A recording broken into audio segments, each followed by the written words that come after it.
I'd like to call this council and committee meeting to order. Before we start, I want to acknowledge that the land upon which we are located is the traditional territory of the Haudenosaunee and the Anishinaabe people, many of whom continue to live in our community and add to the richness of life in our community. Madam Clerk, the roll call, please. All members of council are present, Your Worship, with the exception of Councillor Butler. Thank you. There is no addendum this evening, just a few very brief announcements. Last Thursday, September the 29th, was the day when our local Native Friendship Center celebrated the National Day for Truth and Reconciliation in Fort Erie with a parade of orange shirts down Garrison Road from Mather Arch to the Native Friendship Center on Buffalo Road.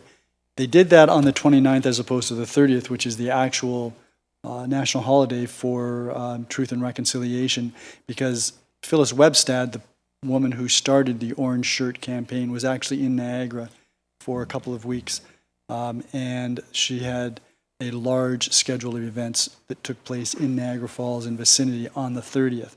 So they were there, but it was a large turnout and a really gratifying show of support for the Indigenous community here in Fort Erie. We started the election with the first advance poll on Saturday, October the 1st. There are two further advance polls. One will be on Thursday, October the 13th at the Central Fire Station on Central Avenue in Fort Erie. That's from the hours of 1 to 8 p.m. And then on Friday, October the 14th, from 10 a.m. until 3 p.m., there will be an advance poll at Stevensville Memorial Hall. There is a mayoral debate tomorrow evening, October the 4th, at the Leisureplex. Starts at 6 o'clock. I understand doors open at 5:30, and that goes until 7:15. And finally, I just want to express the importance of people taking the time to vote. There are many individuals over the history of our country that have sacrificed so that we can live in the democracy that we enjoy, and it's very important for all of us to take the time, if we can, to vote. And it's very important. It's the primary right in a democracy. Tomorrow is the first anniversary of the move from conventional transit to on-demand transit, and there will be a small ceremony for that at the service provider on Winnamute Street in Fort Erie tomorrow afternoon. The Ontario Cadets Week is October the 1st to the 7th.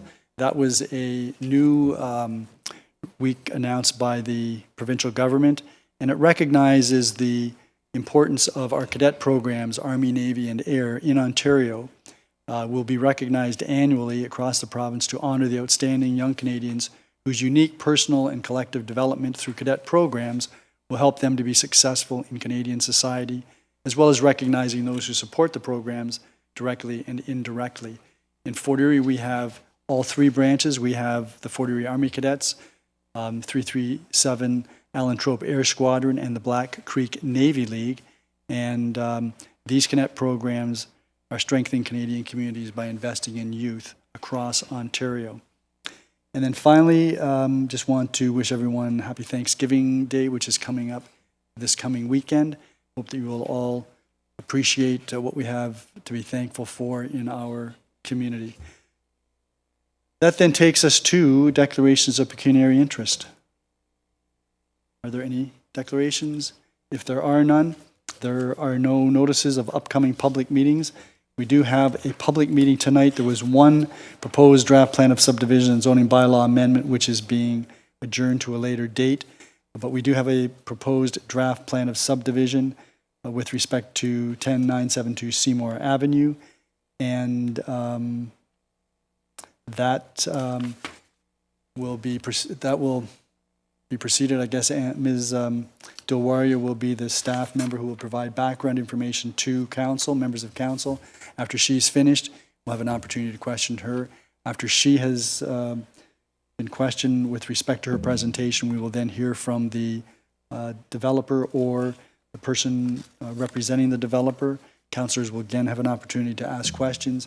And thereafter, I'll ask if there's anyone who wishes to speak in favor of the application, and thereafter, if there's anyone who wishes to speak in opposition. I believe this is a This is a hybrid meeting, Madam Chair, so that I will ask whether there is anyone who's in the digital waiting room who wishes to address council. And then finally, I'll go to the clerk in case anyone has submitted anything subsequent to the preparation of the report that we are going to hear about. And we'll deal with that report immediately after the public meeting. So, Ms. Dilwaria, good evening.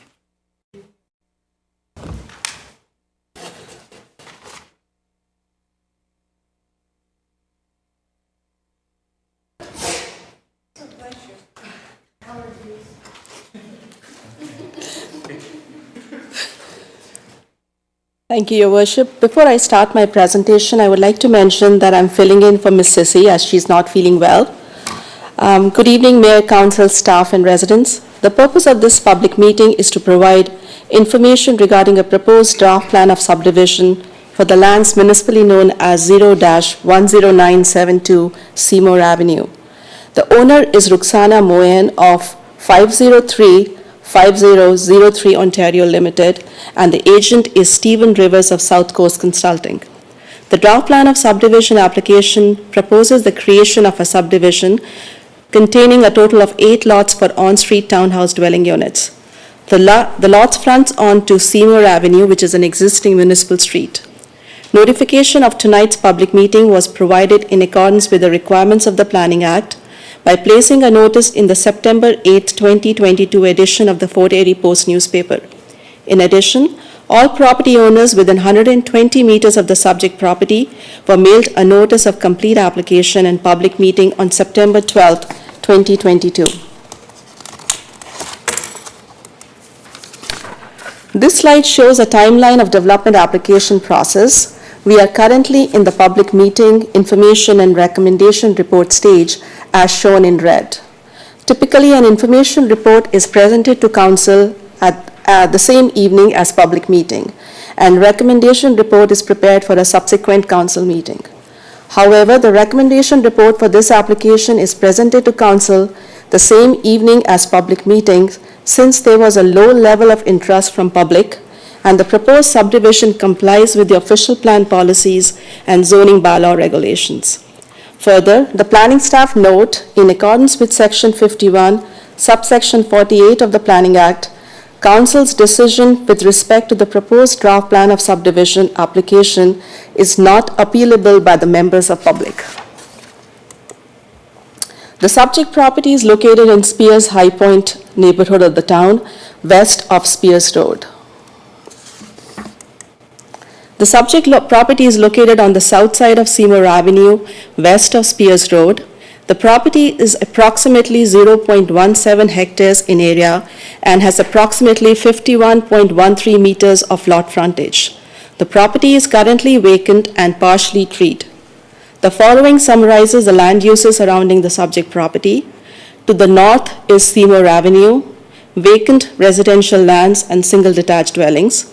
To the south are single detached dwellings. To the southwest are located significant woodland and locally significant wetlands. To the east are single detached dwellings, and to the west is an unimproved road allowance, single detached dwellings, and vacant residential lots, vacant residential lands. Here is an image of the subject property looking southeast from Seymour Avenue.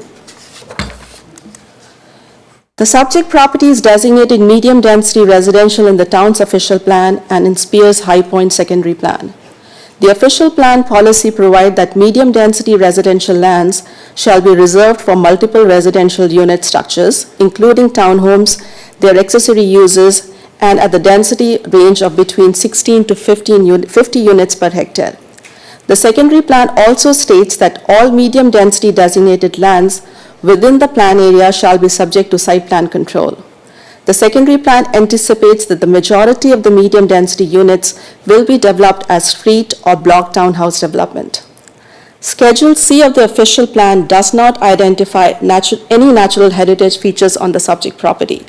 However, regional environmental planning staff noted that the property is impacted by region's core natural heritage system consisting of significant woodland on the subject property and locally significant wetlands to the southwest.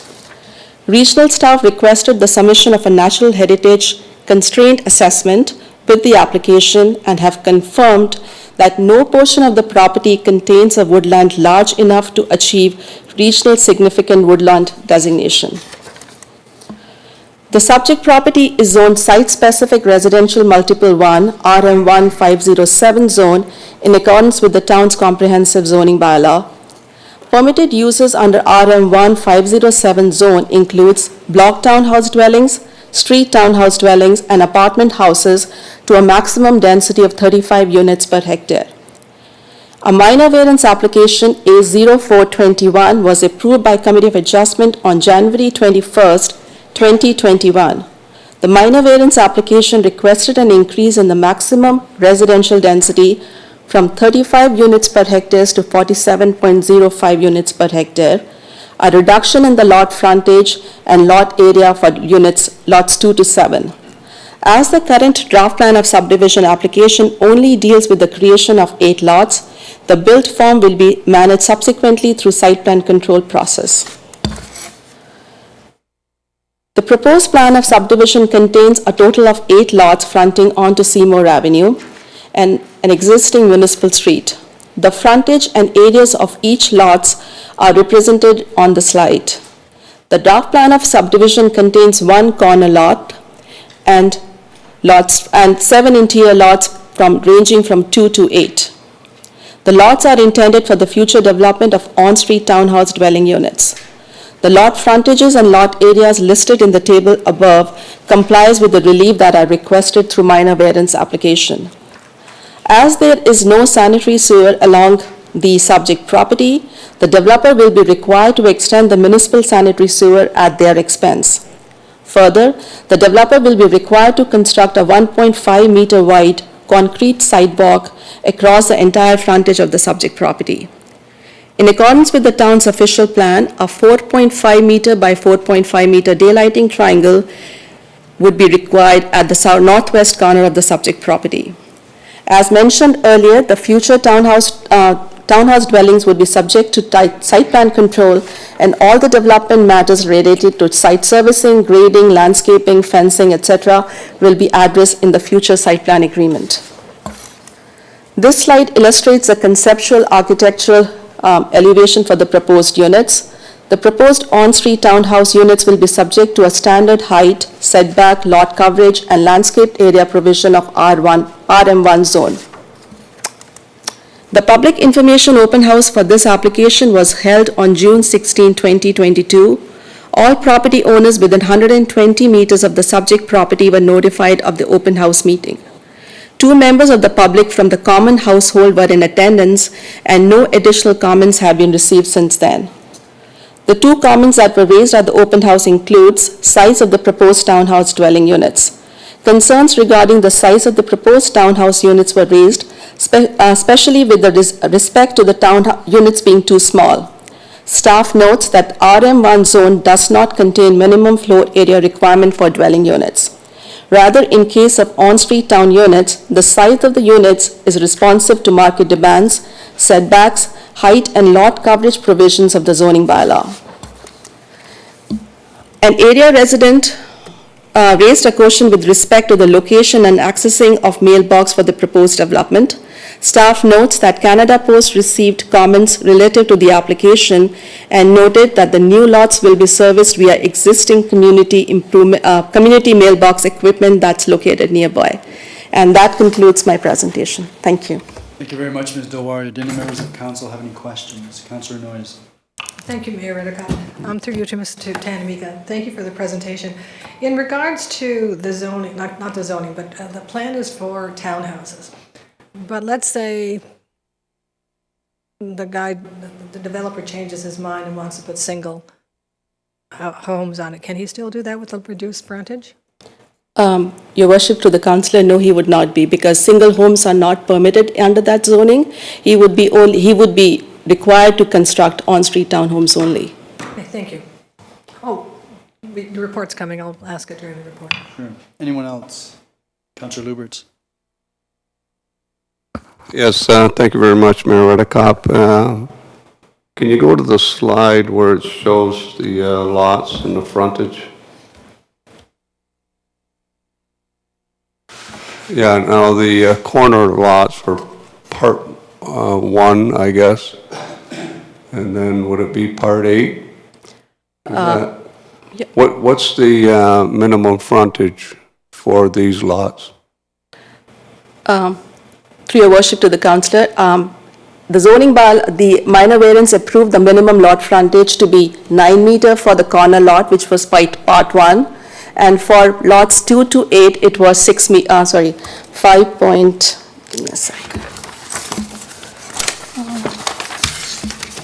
I think it was,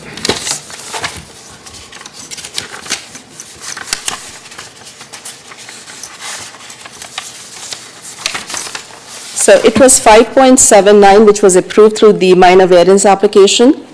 6 meters is typically required, but they went through a minor variance. So for all these internal lots, the requirement was 5.79. They are providing 5.82. And for the corner lot, it was 9 meters, and they're providing that. 5.79 was where? For lots 2 to 8. I thought it was 6 meters. No, that's the zoning requirement through the zoning bylaw, but they went through a minor variance application in January of 2021, and they got relief to reduce the lot frontage from 6 meters to 5.79.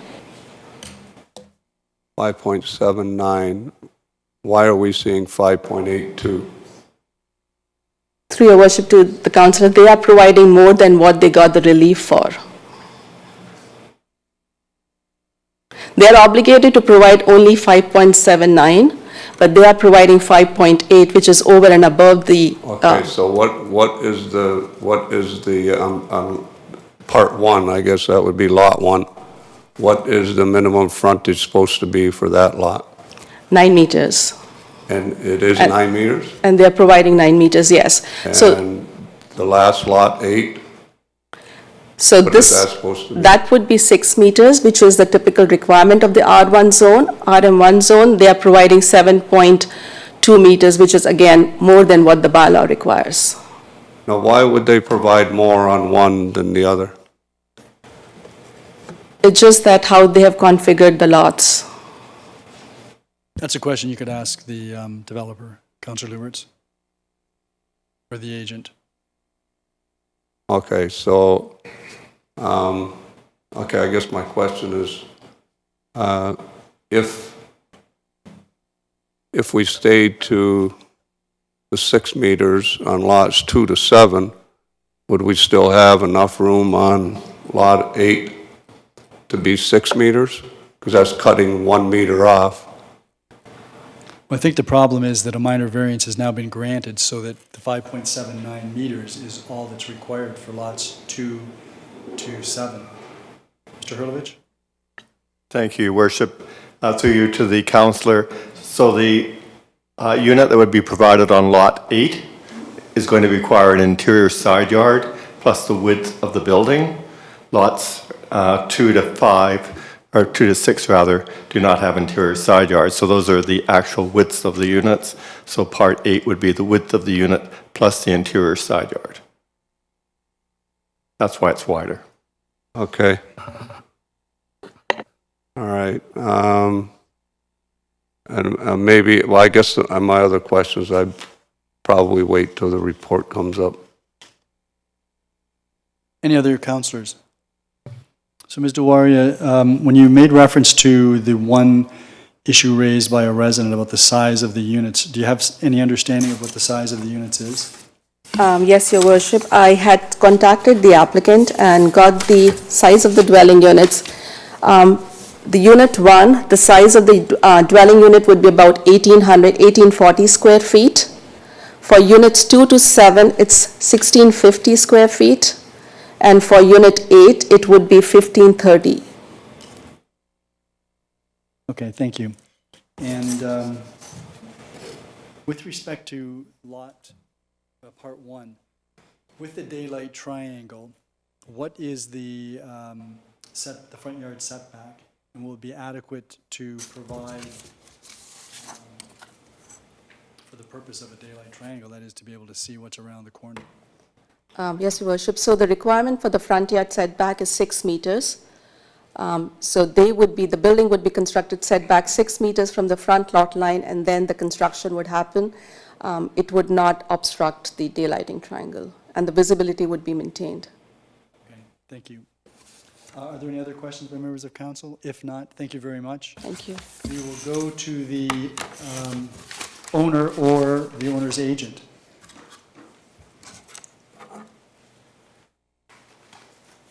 Good evening, sir. Good evening. And could we have your name for the record? My name is Stephen Rivers. I'm the owner and principal planner with South Coast Consulting. If I could have my slide deck, please. I'm going to go through my slides a little bit fairly quickly. Sure. And Amika's done, I think, an admirable job of giving you the information that is required. I want to go to slideshow.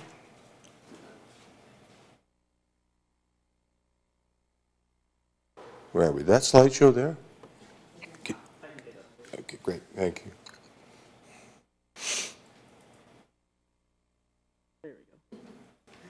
I'm an old guy. It's technology stuff.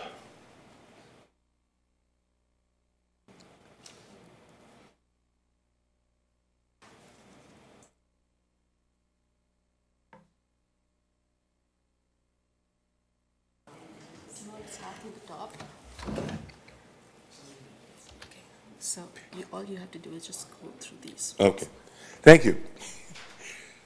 As said, Anamika gave you the, sorry, which one is it, Anamika? Just keep pressing this one. Okay, Yeah. gotcha. Again, introduction, my name is Stephen Rivers. I'm a member of Canadian Institute of Planners and a registered professional planner in Ontario. I am the president and principal planner of South Coast Consulting. Anamika has already pointed out this is a plan of subdivision to create 8 lots for street townhouses, on-street townhouses. The vacant partially treed property is in the Spears High Point neighborhood, west of Spears Road.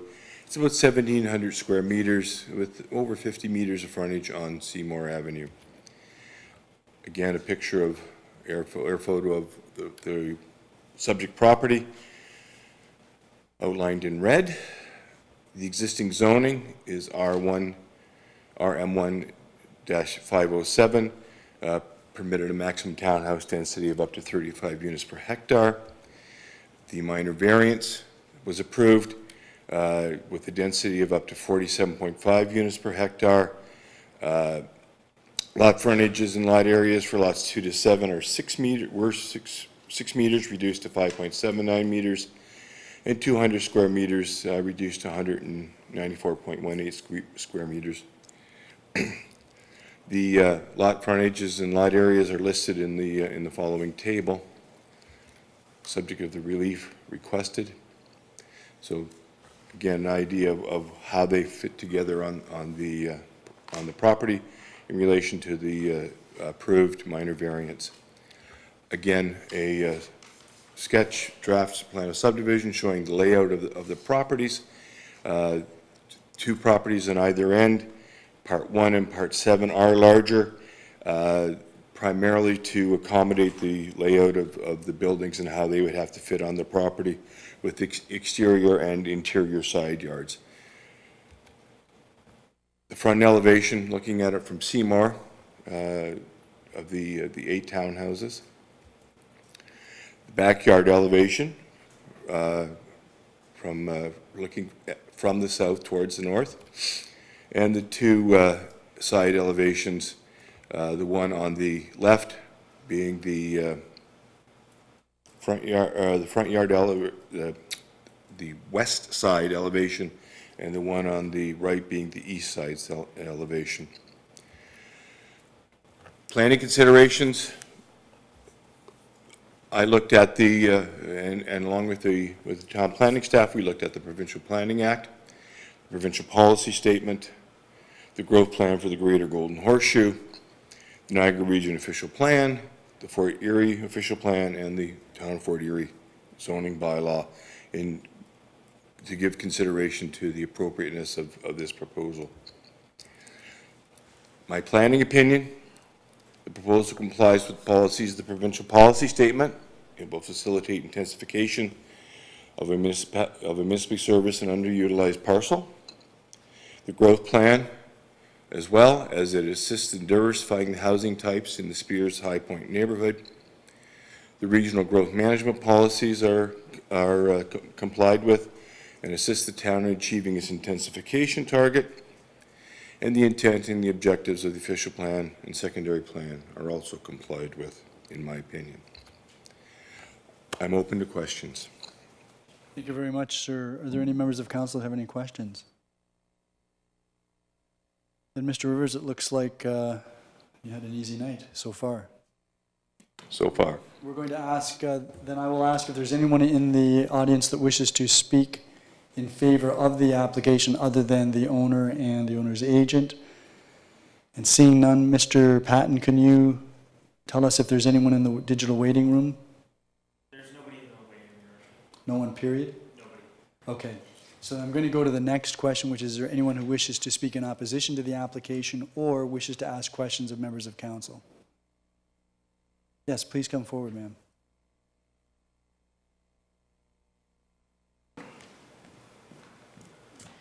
Good evening. And could Good we have your evening. name and address for the record, please? My name is Kate Ashbridge. My address is 541 Lakeview Road, Fort Erie. I'm just here with a brief request for council this evening. And my request would be that the natural heritage constraints assessment that was conducted on this property be circulated to the Environmental Advisory Committee for their comment, which is in accordance with our terms of reference. Okay. That shouldn't be a problem, but I understood that that had already been done. Mr. Hurlovich or Ms. Dilwaria? I'll have to defer to Ms. Duwalier, please. Ms. Dilwaria? Thank you. Your worship, the constraint analysis was not circulated to EAC because it was there is no EC overlay on the property, but however, we would be happy to circulate that to EAC. Because Okay. we still have, still have to go through site plan process, so we would definitely be able to do that. Okay, so anything further, Ms. Ashbridge? So the request would be just that it does not get approved until EAC has the ability to provide comments on the essentially environmental assessment that was done on the property. That the application not be approved, Yeah. which is this report. Exactly. Okay, thank you. Thank you. Before you go, any members of council have any questions of Ms. Ashbridge? Thank you very much. Thank you. Is there anyone else who wishes to address council with respect to this matter? Mr. Patton, still a vacant digital waiting room? Okay, then I'm going to declare this public meeting closed, and that's going to take us to the report, PDS 69, 2022. Would anyone like to put that on the floor? Councillor Zanko? That report is on the floor for questions or comments. Councillor Noyes? Thank you, Mayor Redekop. In regards to the adjacent wetland, and I know it talks about that there won't be any structural development will occur within 30 meters setback of it, but will the new owners know this? Like, will there be something, a clause in their, purchase agreement or whatever, to indicate that they cannot encroach upon the wetland area? I don't know. Ms. Dewari, would you know that? Your worship, to the councillor, the property does not have any locally significant wetland. It's the wetlands, if I could go back to my slide for a...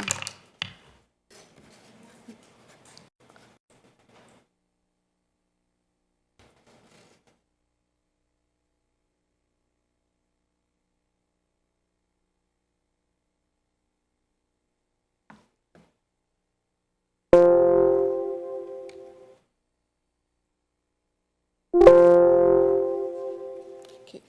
So the wetlands are somewhere here, and the 30-meter buffer would touch the property somewhere around here. So there would not be any building which would be encroaching within that 30 meters.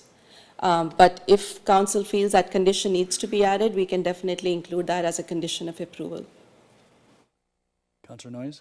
Thank you for that explanation. I do understand that there's no wetland on it, but it did say no structural development will occur within 30 meters setback. So I know that there are many times where we put, like we say it isn't supposed to, but the new owner doesn't realize that they can't, put a gazebo up there or a garage up there or a shed up there.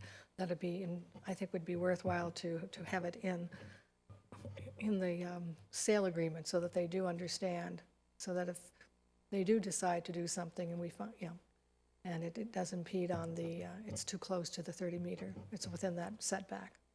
That's all. Thank you. I'd like to see it in there. I'm going to come back to that, Councillor Noyes. Anyone else? Councillor Lubberts? Yes, thank you very much, Mayor Redekop. The minor variance that was approved by Committee of Adjustments, what does the town consider, or our town staff, I guess, consider minor? What's the difference between minor and major? Ms. Dewari, do you want to answer that, or should I go to Mr. Hurlovich? I could try. So when we are looking at an application that we have received for minor application, sometimes we have to understand the impact that it would have on the abutting land properties, the built form. Yes, one way of looking at would be the numbers as well. If they're increasing it from 10% to 50%, for example, that's not minor, but the application would have to be viewed in totality based on the impact on the neighboring property, if any natural heritage features are being impacted, if the servicing can accommodate the new development. So those are the things that we would assess when we would deem an application minor or not minor. Councillor Lubberts? So I'm not quite understanding why all those things would come into consideration to make it major or minor. When you take a look at the surrounding areas and features of the property and everything, those impact studies are done, and then it's determined whether we can mitigate those impacts. So, But minor variance, my understanding of minor variance is if the request is a small variation of what we allow, for instance, your frontage from 6 meters to 5.8, well, yeah, now that would be minor, that's, inches. But when we're looking at this year application and our official plan and our secondary plan and our zoning, this piece of property allows for 35 units per hectare. And the developer's asking for 47, which is 30% more. To me, Mayor Redekop, that's not minor. That's not a small variation to the number of units per hectare. It's 30% more. So I'd like to know how our Committee of Adjustments justified this being a minor variance over a major variance, which I think if it was major, would have had to come to council. If it was major, it would be a rezoning and it would come before council, but there are criteria for minor variance. Mr. Hurlovich, perhaps you can comment on that? Thank you, Worship. To the councillor. So the councillor was speaking a moment ago in inches, and that's how planning staff looked at this. So the difference between 6 meters and 5.82 meters is actually 0.18 meters, which is about 10.5 inches. So it was 11 inches less than a foot per lot. That was considered minor relative to each dwelling unit. and if In terms of the density that Councillor Lubberts also addressed? The, again, the increase in density really is 1 unit. So it's not a significant increase between the number of units that would be allowed and what is allowed through the minor variances. It's 1 unit. Councillor Lubberts? Yes, I understand that, but again, Mayor Redekop, when we look at what in our report, and it'll show you in the report, the density that's allowed on the zoning that's provided on the property gives you a maximum of 35 units per hectare. That means that's the most that you can put on there. So if you want to stay within a minor variance of your 35%, your 35 units per hectare, then you would have to reduce your request by 30%. That's what they're asking for, is a complete 30% increase in density. They're actually not asking for that. That's already been granted, and Mr. Well, Hurlovich has what's indicated... 30, Just hold 12 on. units over 35 is Just 30%. hold on. They're not asking for that. My understanding is it's already been approved, but Mr. Hurlovich can respond to that. Yes, I concur with the mayor. It has been already approved. But speaking through the mayor to the councillor, the official plan permits up to 50 units per hectare. So the increase in density that the councillor is referring to complies with the official plan. So again, when staff is looking at whether or not this is minor, one of the tests under the Planning Act is, does it comply with the official plan? So 47 units per hectare is less than 50 units per hectare, and therefore the answer is yes. And that's what the staff then had to report to the committee so that they could make their decision. Councillor Lubberts? Yeah, thank you very much. Mayor Redekop, I understand that the official plan allows for up to, and even when you read in the report will tell you there's a variation of density. It varies from 0 to 50. There's a variation. But this particular property has got its zoning. That particular property has got a zoning of RM1, if I'm correct, and it specifically says that zoning will give you a maximum of 35. So what's in the official plan, I understand what Mr. Hurlovich is trying to say. Yes, that is there, but this particular piece of property within your variance only allows 35 units per hectare. That's the zoning that you get. And under the Planning Act, it must meet that test as well, not just the official plan, but it must meet the test that it conforms with your zoning bylaw as well. And it has to pass all the tests, not just one. It has to pass them all. So it did not pass the zoning bylaw of 35 units per hectare, and it became a major variance, in my opinion. This is major. 30% is not minor. Well, that's your opinion, Councillor Lubberts, and you've heard from Mr. Hurlovich. The reason the application for the minor variance was made and the reason why planning staff felt it was minor was because it was 0.18 of a meter with respect to the frontage, and the official plan does provide for capacity up to 50 units. So taking that into account, the planning department advised the Committee of Adjustments what the scope was, and the planning department made a determination that it was a minor variance. You may disagree with that. We heard that. But what about the zoning? Where did they come along with the zoning? How did they justify the zoning? Now, he's explained how he justified the official plan.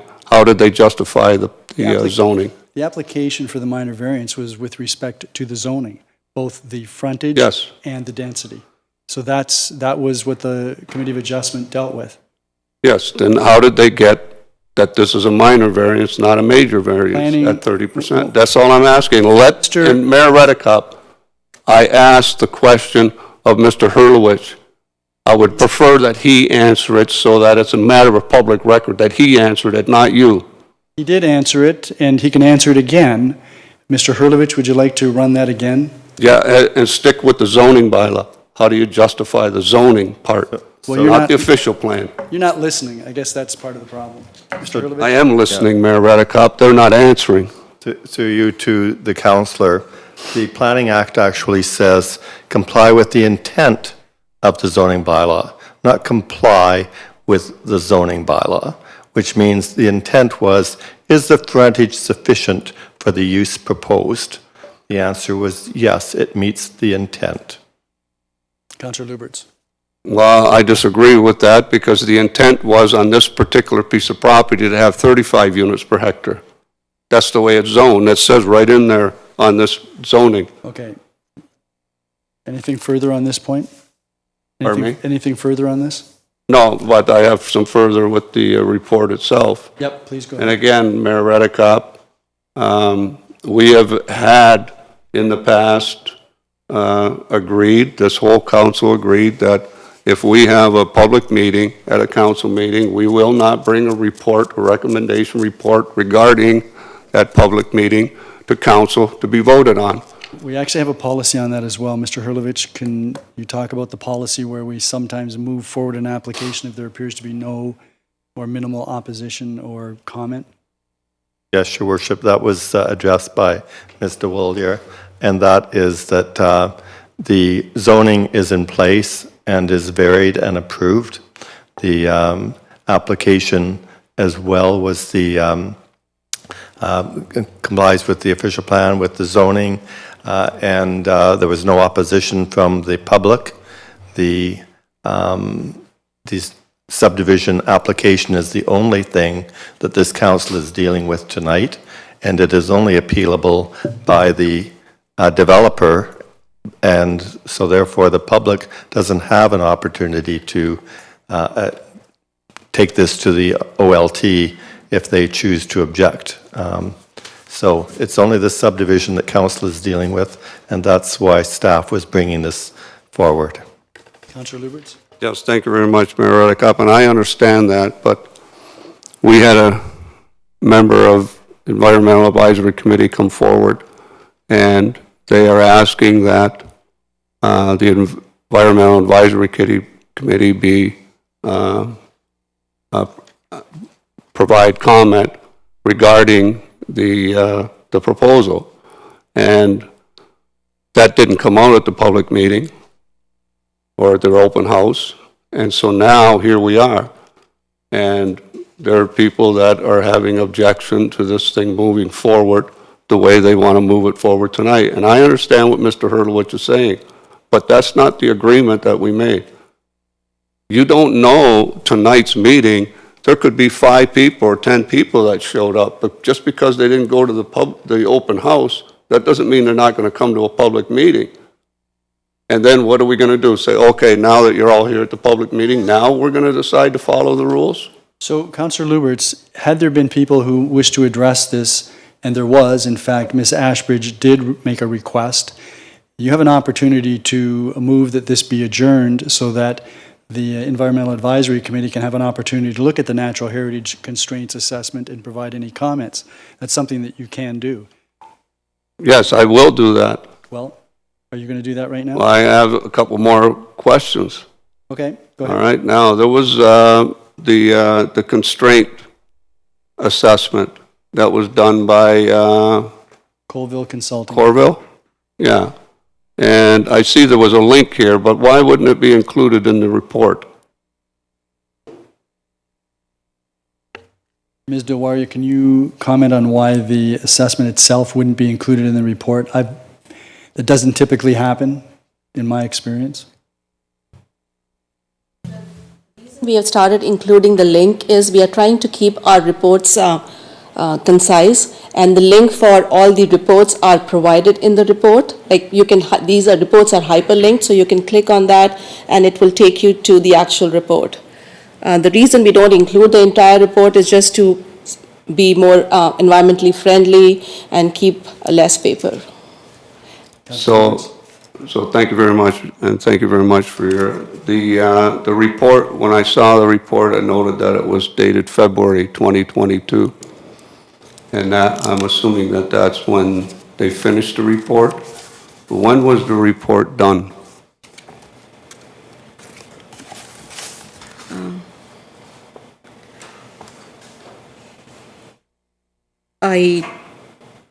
It was prepared by February, that's what it says in the report. It was done in February 2022. It doesn't talk about when the actual site inspection was done or when they were on site, but that's the date of the report, so that's what I would go with. But we can get you that information if you like, when the actual inspection happened, when they were on site, and when they constructed, did all the field work. Yes, thank you very much. And Mayor Redekop, again, it's important that council have that information before they vote on this, because if that's when the report was done, there's talk about migratory birds, there's talk about bats, there's talk about other things in the report that there's no way they could have done any of those studies in February because these animals aren't there, or these species aren't there. So how could they do a bat study or any kind of surveys with migratory birds or any reptiles or anything in February? Well, I don't know that that's when it was done, and that's what Ms. Deloria has indicated. And so if you were to move that this report be, consideration be deferred until such time as the Environmental Advisory Committee has a chance to review the Natural Heritage Constraints Assessment, then I guess Yeah, we'll I'd like find to out. put that motion on the floor that we defer. Excuse me. Mr. Hurlovich?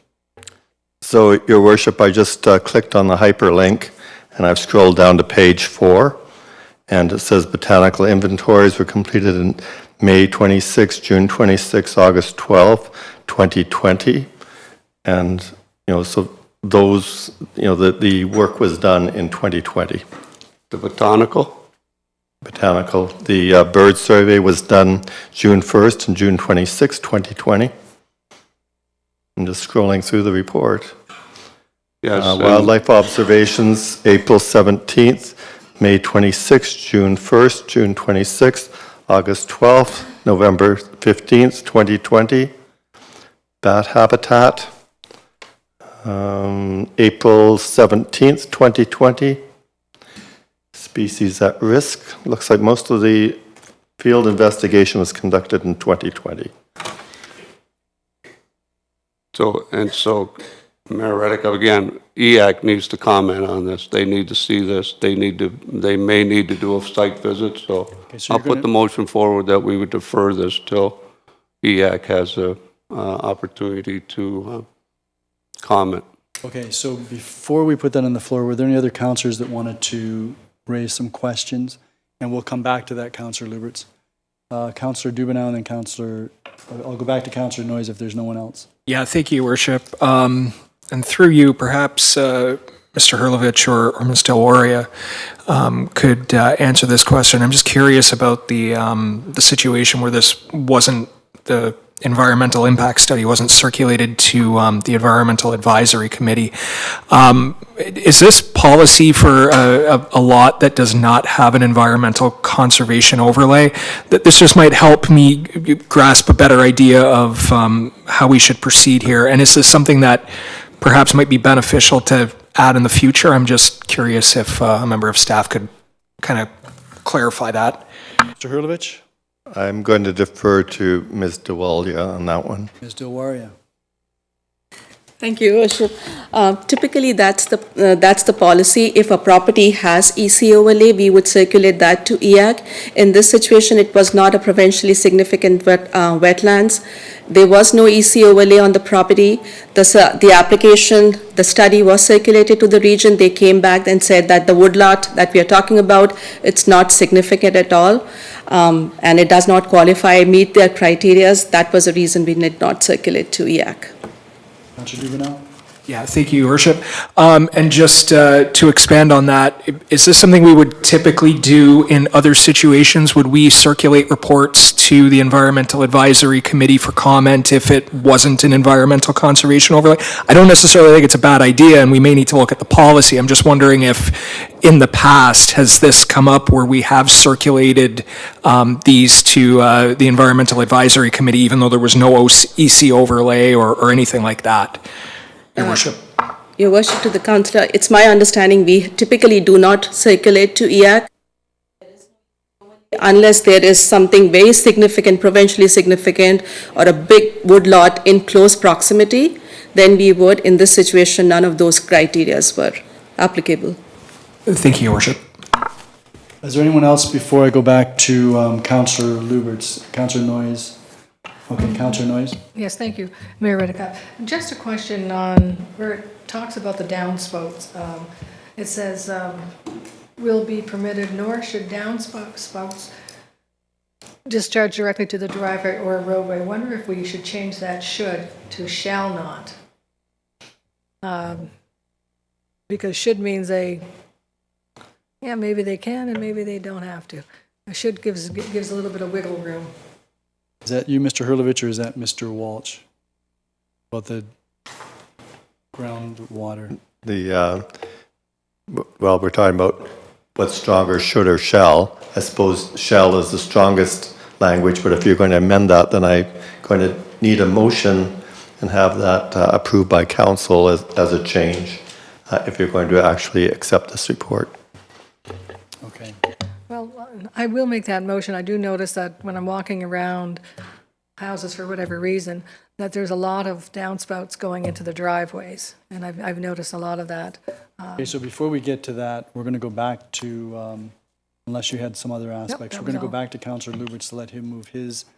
Well, no, you know what? Let's do Councillor Noyes first, because and you also had spoken, I think, at the very beginning to another point that you might want amended, and I think it should be an amendment, and that had to do with the work being done in proximity to the wetland. So go ahead, Councillor Noyes. Thank you, Mayor Redekop. So I guess my motion then has two parts, that new owners I'll do them will- one at a time. Okay, the first part was that new owners will be, there will be a clause in the purchase and sale agreement regarding that that there will be no development, no structural development within 30-meter setback of the wetlands. Within 30 meters of the provincially significant wetland? Locally significant wetland. Locally significant. Locally significant wetland. Okay, does everybody have the proposed amendment? That agreements of purchase and sale provide that there will be no structural development within 30 meters of the locally significant wetland. Is that it? Yes. Okay, any questions or comments on that? Councillor Lubberts? Yes, Mayor Redekop, just a quick question on that. Development, would that include any work, landscape work as well? Because even though the building is the construction part, when you're doing your lots, if the property lot itself is within 30 meters of the wetland, that might have a difference. It says structural. Councillor Noyes' amendment was structural development, and I don't think landscaping is structural. So they can interfere with the 30-meter buffer with landscaping? My understanding is that they're outside 30 meters in any event. Are they? I think there's only one Ms. lot. Dilwaria, can you confirm that? So the subject property is outside the locally significant wetland. There could be a 30-meter, there would not be any structure that would be within the 30-meter. Maybe the back portion of part one maybe would be within that 30, but I cannot confirm that.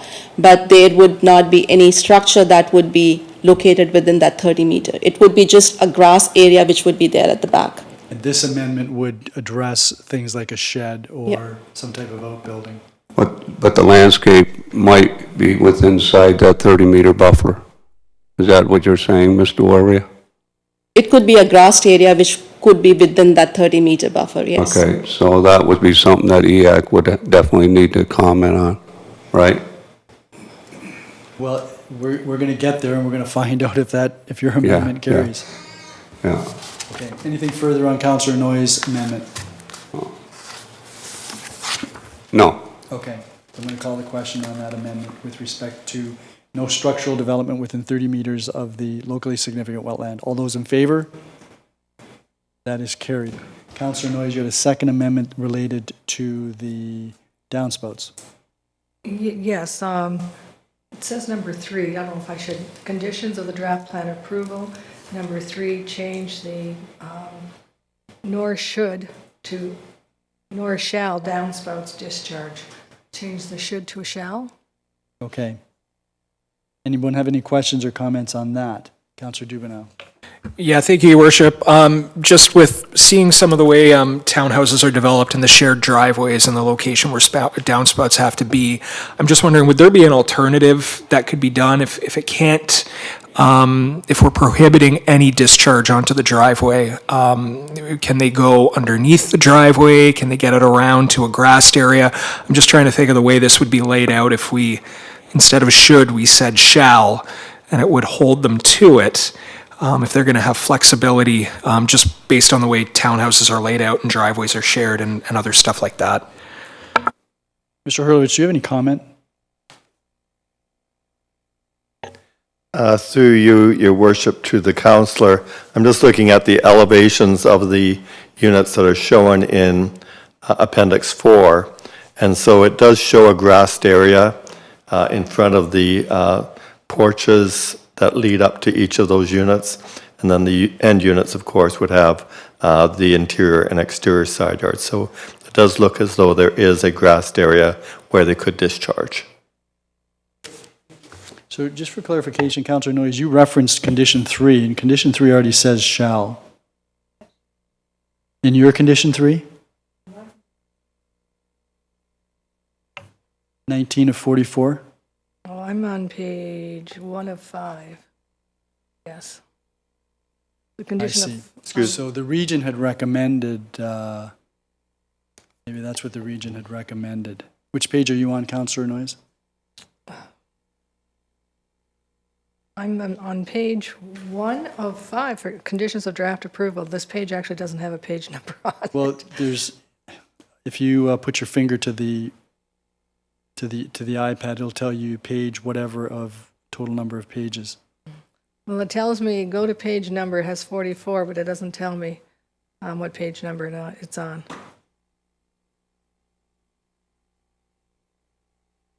So I have The Appendix 5. Appendix 5, in paragraph 3 of Appendix 5, which is page 19 of 44. Appendix 5 says should. No, Appendix 5, paragraph 3 also in mine says shall. Your Worship, if I could provide some clarification. Please do so. Condition 3, which Councillor Noyes is referring to, where it says sales state that, and it says in that line shall, and then further down in the condition it says nor should downspouts discharge. So it's right near the end. So there's a shall at the beginning and a should near the end, and it's the should that Councillor Noyes would like changed. Okay, and do you take any issue with that? No, I don't. I think it's just slightly stronger. Yeah, okay. All right. Clear as mud now. Anything further on that? Anyone? All those in favor? That is carried. Anything further, Councillor Noyes? Nothing further, thank you. Then back to you, Councillor Lubberts. Yes, thank you very much, Mayor Redekop. And just getting back to Ms. Dawaria's comments on EAC's terms of reference. EAC also is asked to comment on environmental impact studies as well. So when I look at this here and having Corville doing a natural heritage constraint assessment, when you look at the report, it's no different than an environmental impact study. And so part of the terms of reference with the EAC is not just to look at properties if they have an EC overlay on it. They're there to review other reports that are done by the developers. So this would fall under the EAC's terms of reference, in my opinion. So you had an amendment you wanted to put on the floor? Or you wanted to move to defer this until EAC has had an opportunity to review the natural... Well, we need to make sure that EAC is going to review this, and we might as well defer it, because what if they have some recommendations where you're going to have to make an amendment? Can we make an amendment later? Well, you're going to, if you defer the consideration of the report, then the report will have to come back to us, and at that point in time, if it's deferred so that EAC can review the natural heritage constraints assessment, if they have comments, then those comments presumably will be available to us at the time the report comes back. And if you wanted to move an amendment, I suppose you could move an amendment at that time. I'll make the amendment, then I guess, that EAC be called in to review and provide comment. Okay, so you're moving to defer this until EAC has had an opportunity? No, we'll make the amendment. We can move forward, but the EAC will do this before the recommendation report comes forward. This is the recommendation. Okay, so then this is the recommendation report. We have no chance to make amendments later.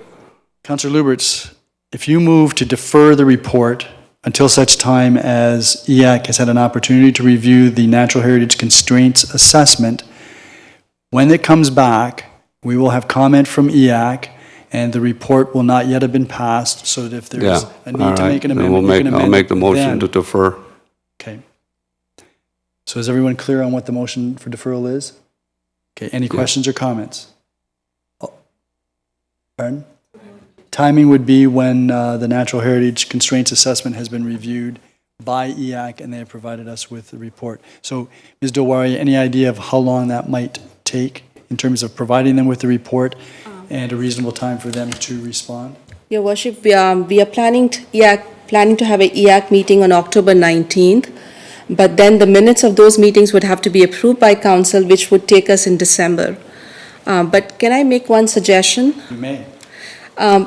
Because this application would have to go through a site plan process, if we can circulate the report to EAC, we can get the application, if council is in favor of that, we can get the application approved.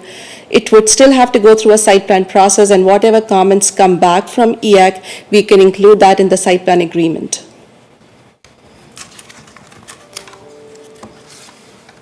Councillor Lubberts?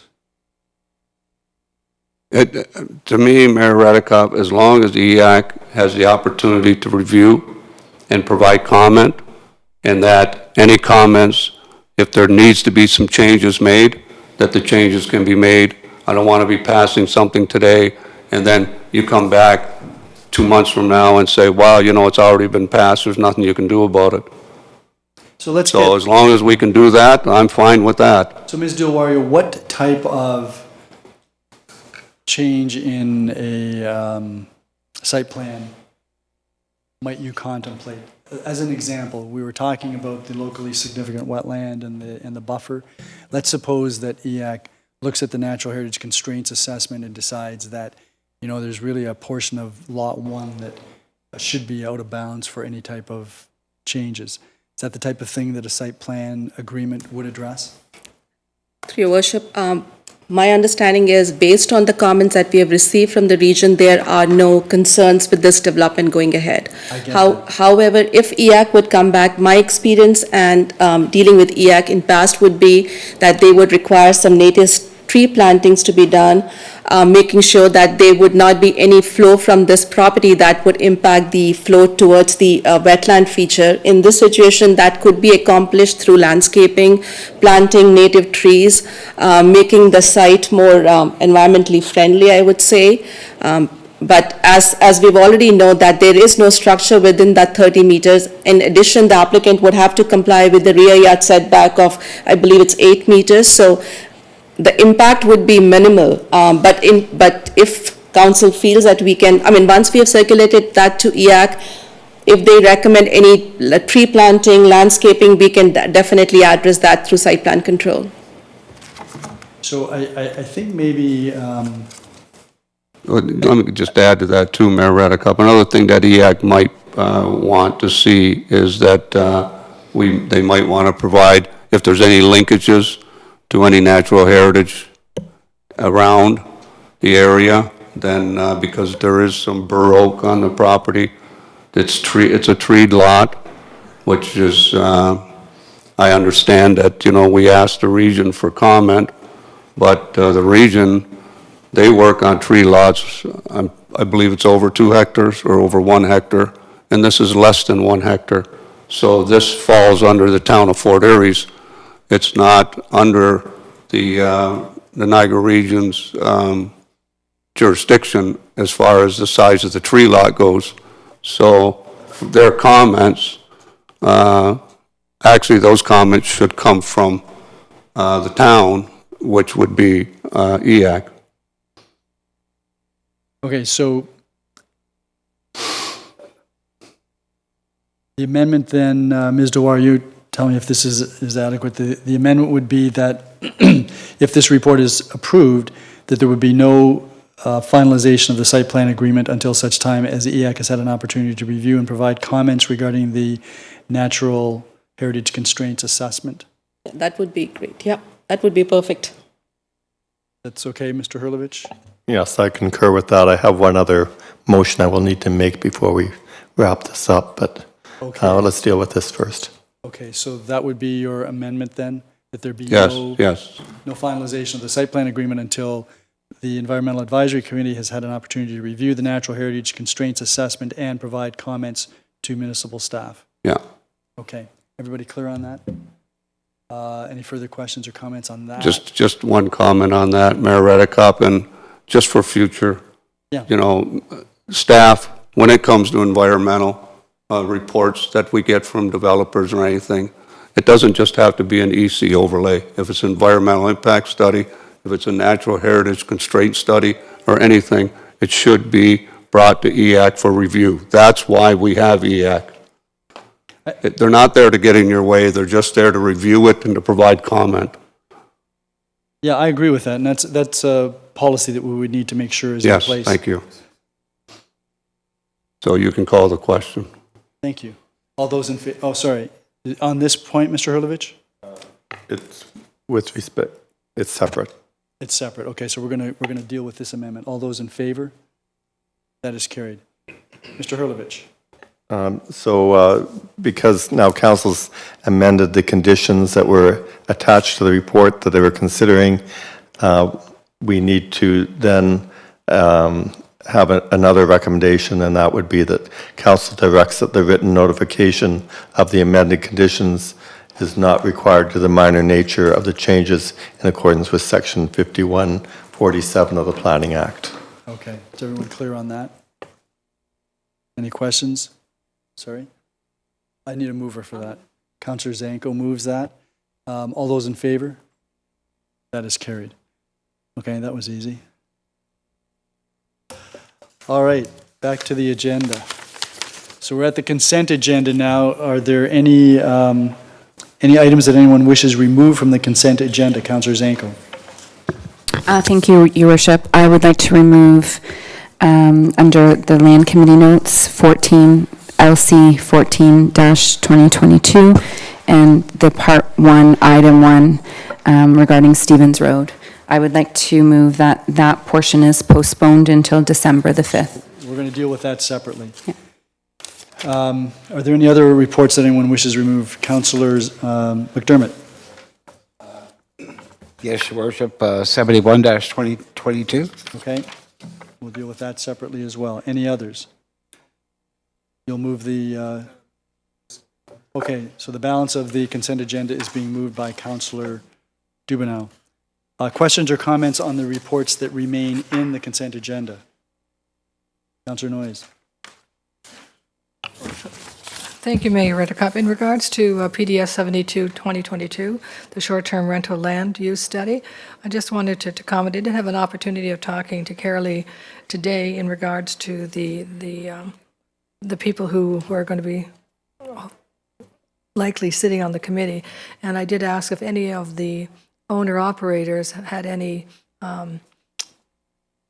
what do they call it, demerit points, and I was happy to hear that none of them had any demerit points or any history of problems with their short-term rental. So I thought I was happy to hear that, and I'm glad to see the makeup of the committee, and I'm hoping that we will be happy with the results. Thank you.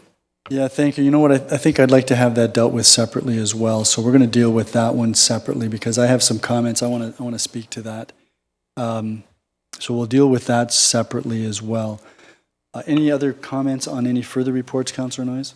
Yes, on the CAO 15-2022, the council's corporate strategic plan, I also had an opportunity of talking to the CAO. This is a unique situation where the consultant that helped us formulate the strategic plan is actually now the CAO 4 years later. So I thought it would be interesting to hear from him how he saw what he started with this council and how it evolved over the last 4 years. For sure, and it was an excellent report. Mr. McQueen, any comments? Thank you, through the chair. Yeah, the call from Councillor Noyes earlier today, the question was, did I feel that Fort Erie had made a significant progress on the original strategic plan? So I had the benefit of coming in, working with council, the community, and staff to develop a rather visionary strategic plan, which was your work. I think several other municipalities struggled in Ontario and other places with COVID. But I think there was significant progress made when you look across all sections of the strategic plan. I think there was some foundational work that moved forward. Council had some vision around some really key issues that they wanted to get progress on.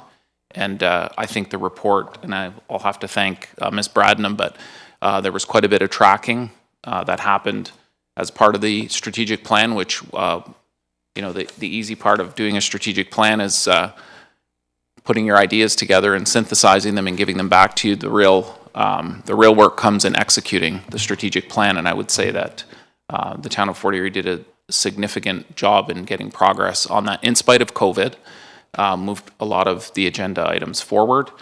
There was a lot of progress, as you can see attached in the report, a lot of growth in the community, and I think there were some higher level objectives that were intended to be more in the 10 to 20 year time horizon that likely will carry forward in the next strategic plan and several terms of council in the future. But I would say overall, and that was a credit to the council and staff here for sticking to it in spite of other conditions that probably made it difficult, but to move things forward in spite of that in a very significant way.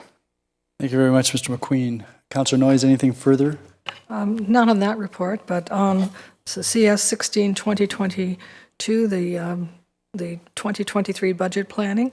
Again, I did have an opportunity to talk to Jonathan earlier today in regards to when you're looking at the base budget for 2023, and you see that it's that there's 556,600 that we're going to have less. It's going to be a decrease, but in actual fact, it's not to the taxpayers. It is to the town of Fort Erie, because 1,749,000 is going to be moved over to the region in regards to the on-demand transit. It is explained in the report, but I just wanted to comment on that that the taxpayers will still be that cost that we are now, that currently Fort Erie is supporting, will be moved over to the region, and it'll be a regional, like our waste man, like our garbage pickup and things like that.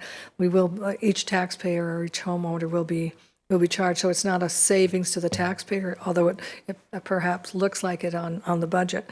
The other thing I wanted to mention is just that the increase in the cost of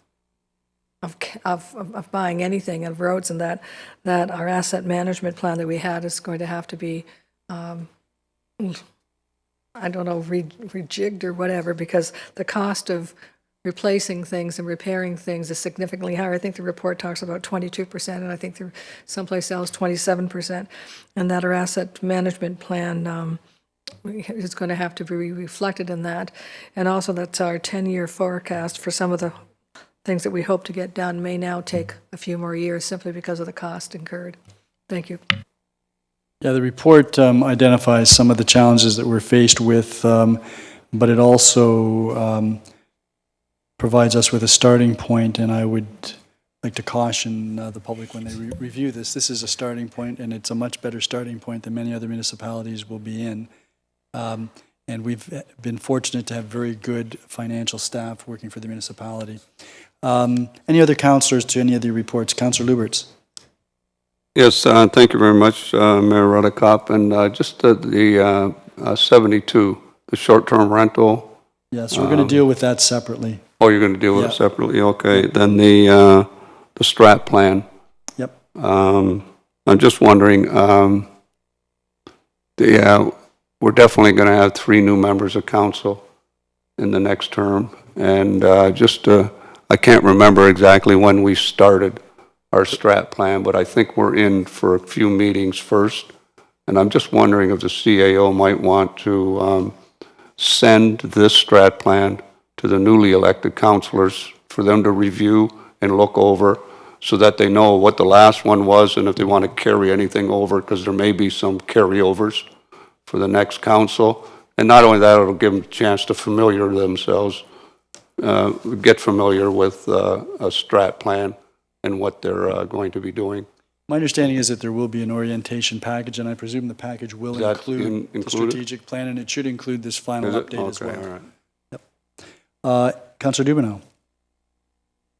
Yeah, thank you, Your Worship. And just a few quick comments going back to the CAO 15, the strategic plan.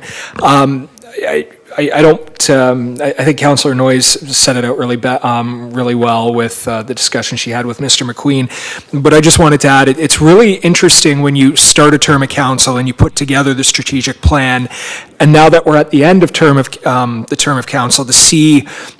As we're working day to day, we don't necessarily see the progress as it happens. We make decisions, we vote, we help move this community forward.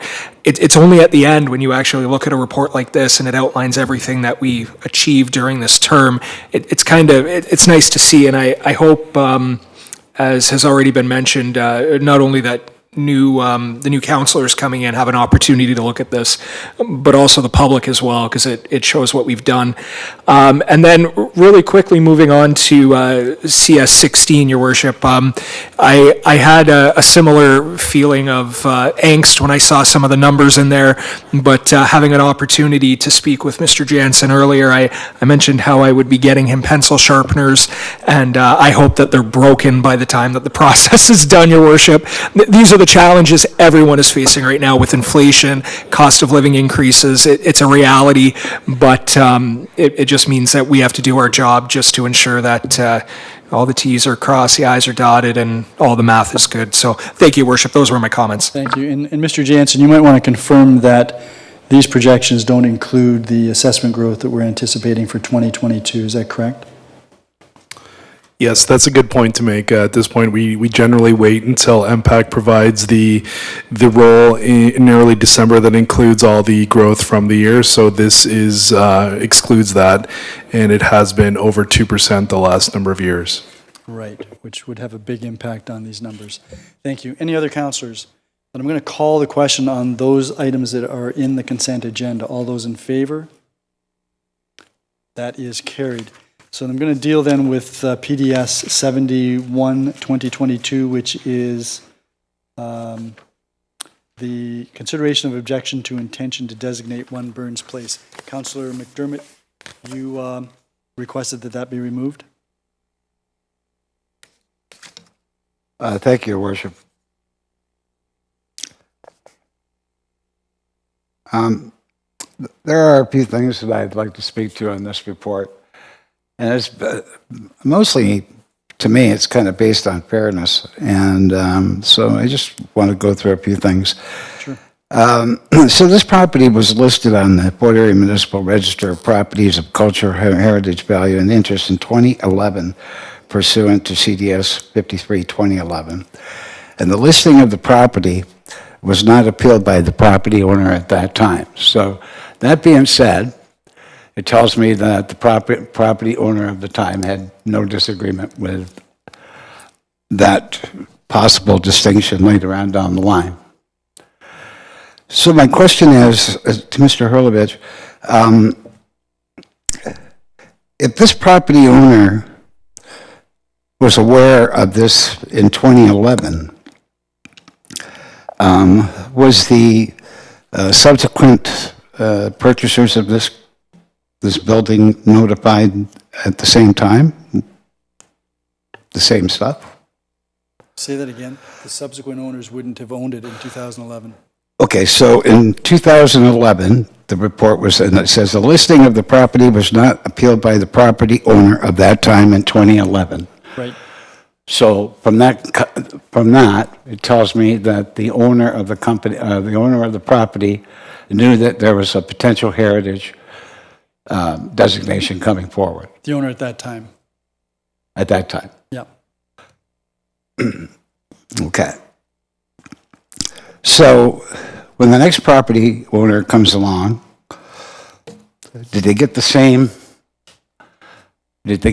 treatment? Were they advised that this could be a cultural heritage designation then? So when we passed the report to designate this as a heritage property, there was correspondence attached to the report. I don't have that right in front of me, Mr. Hurlovich, but I understand that the current owner indicated that they didn't have the first letter that was sent out, but there was a response to a second letter that was sent out. I think that was sent out maybe in December, and I think April of this year, the municipality received a letter from the lawyer for the current owner.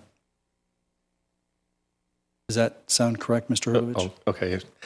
Yes, Your Worship. So the previous report that was considered by this council, PDS 58/2022, did outline that staff had actually, or the Heritage Committee had met in 2018, had reached out to the owner, and they reached out again in the fall of 2021, and contacted the property owner in 2020 and again in 2021. And then there was no further communication, and we received notice from the owner's lawyer in April 2022. He did attach a letter to that April letter to us that was dated December 2021. That didn't reach our office. We had a staff turnover at that point, and so whether that was the issue, I'm not entirely sure, but certainly when the property owner purchased this property, his lawyer would have normally conducted a property search or a title search, and the designating bylaw would, or sorry, that would not, and he could have inquired with the town as to whether or not the property was on a heritage inventory. I don't believe that that occurred, but that would have been the only way that the current owner would know, because we don't get notification in the planning department as to when the property is sold. So we wouldn't have known that a new owner took control of the building. Councillor McDermott. Well, Your Worship, here's where I have the problem. 2011, the property owner was notified of the intent that it might have a designation. So after that, the property sold to another buyer, and I don't believe that was part of when the marketing scheme of the real estate company. I don't think that was in there, or else we wouldn't be sending people letters. So if we notify people back in 2011 that there could be a change in the designation, then it's kind of like the situation I'm having in Crystal Beach with, we're selling a piece of property to someone, and the next thing you know, we're having it's on a widening list later on down the line, and all this stuff has to be changed. So I'm wondering how come when we're thinking about designating, that this doesn't follow when somebody buys a property. Well, my understanding, Councillor McDermott, and Mr. Hurlovich can advise us otherwise, is that whatever the process is to designate a heritage property, it was followed. Mr. Hurlovich, do you have any information to the contrary? No, that's correct. We tried to contact the owner in 2020 and again reached out in 21. They did reply in late 2021. We didn't receive the copy of that letter until April of 2022. But we were working forward. But again, we don't know when properties sell in the town of Fort Erie, or any municipality for that matter, so we wouldn't have known that the property had changed hands. Okay, so if I may, Your Worship? Yes, continue. So we mailed 2 letters to the property owner, once in May 2020 and 2021, which I don't remember seeing in the report. They were, Was it in there? they were in the report. Okay. If we don't hear from people, like, from a year or so, is there no structure that we could physically contact them on the phone? So we did hear from the legal counsel for the owner in April of 2022. Right. That was in the report. So that's 2 years. Well, that was before we made the decision to designate this property, and that was something that was part of the report that we considered in August. Okay. Mr. Hurlovich, since 1972, there's been numerous changes to this building. They had major renovations in 1972, including structural steel beams in the kitchen, fireplace, hearth, and so on. And then in 2019, the home was purchased by another person, and all new electrical services, new asphalt shingles, gas force furnace, new ductwork throughout, and a 20-year-old boiler system was taken out. So does all this renovation work against us in the designation at all? Mr. Hurlovich? The report speaks to the items that are reasons for designation, so it's being considered for architectural value. It's being considered for its associative value with the community, and it's being associated with its historical value. So there are 3 areas that are being assessed. I think the primary elements of interest were the exterior features. So it's the symmetry of the building, it's the veranda on 3 sides, it's the hip roof, it's the brick chimneys, it's the 6/6 window sash, it's the shutters. I'm not going to go on forever, but those are listed items. The Heritage Committee also included a few items on the interior.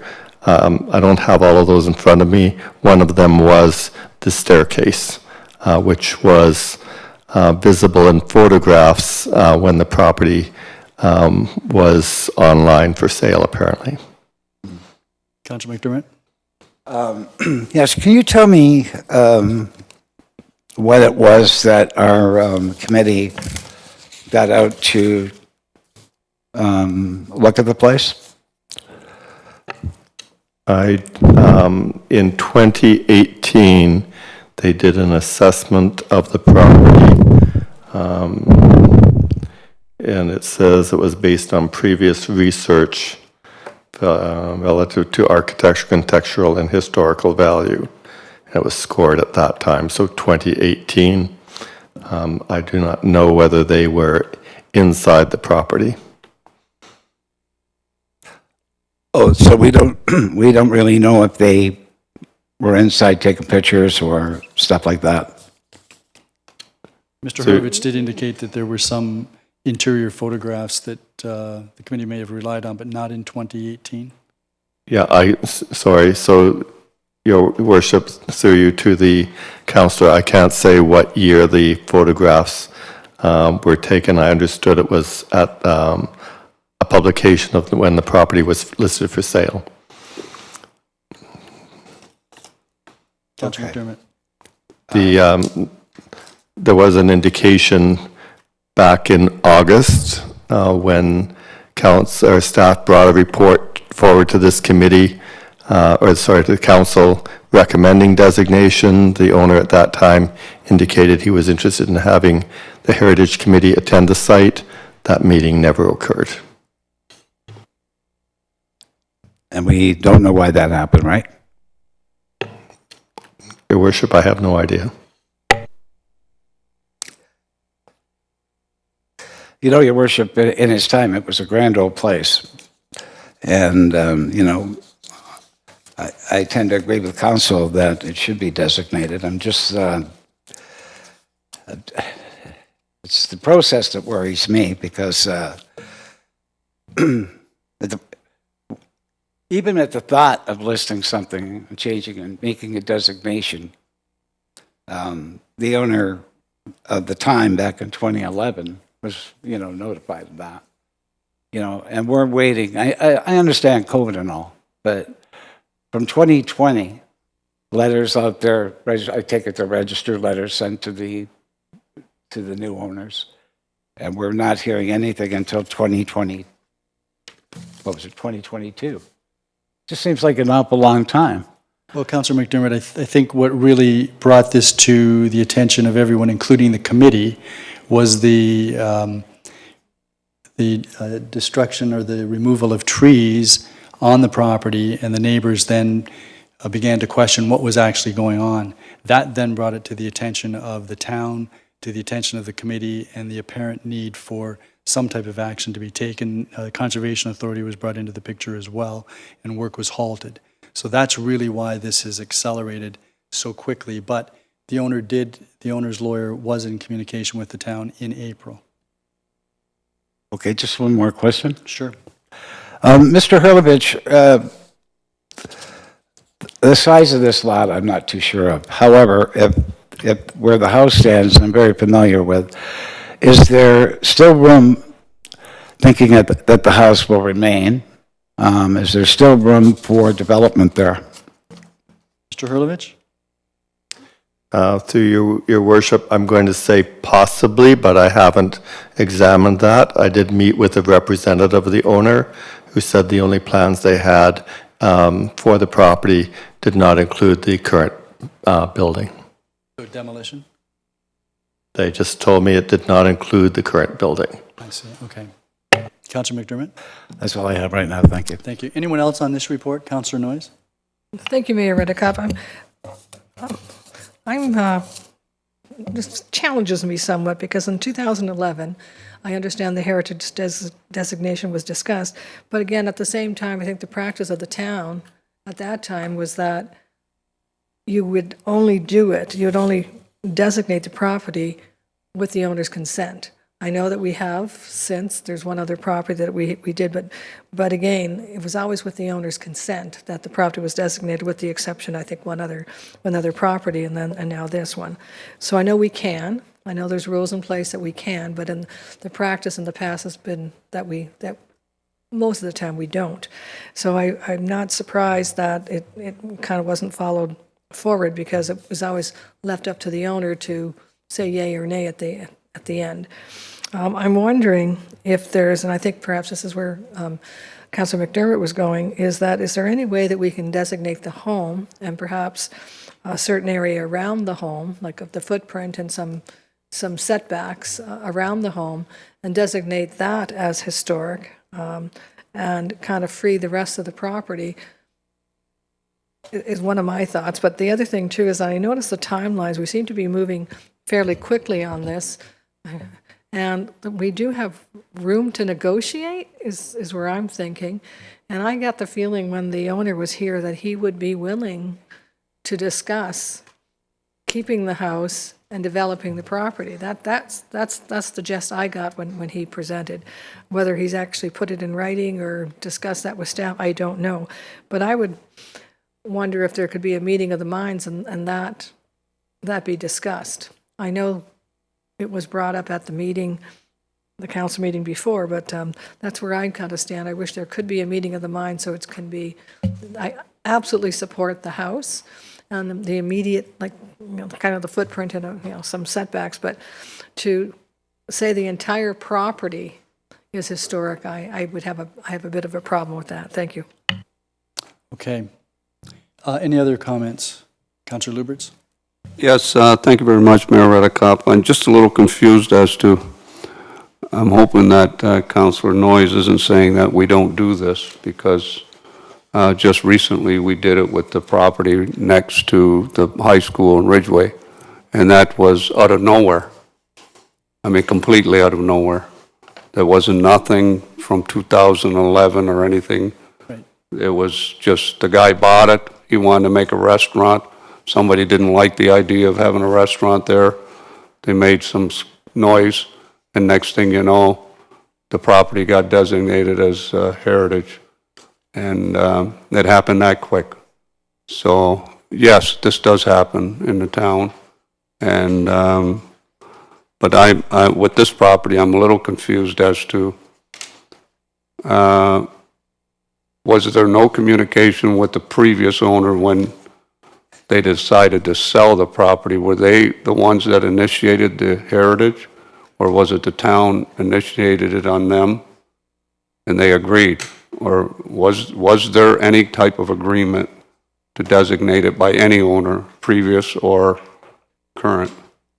I don't know that there's any agreement. Mr. Hurlovich, is there anything that would suggest there was an agreement, or simply the Heritage Committee decided to list it on a heritage list with the potential for the future designating it? That is correct, Your Worship. So they have a list. I think there's 30 to 50 properties on that list. Okay. And I think over time, the committee has been going through incrementally and bringing recommendations forward to designate properties as they research and investigate properties. So I think there's a little over 20 properties currently designated. So it's an incremental process, but the property was listed in 2011 because of its So the previous owner knew? The previous Of the owner intent? would have known. We would have been sent him notice.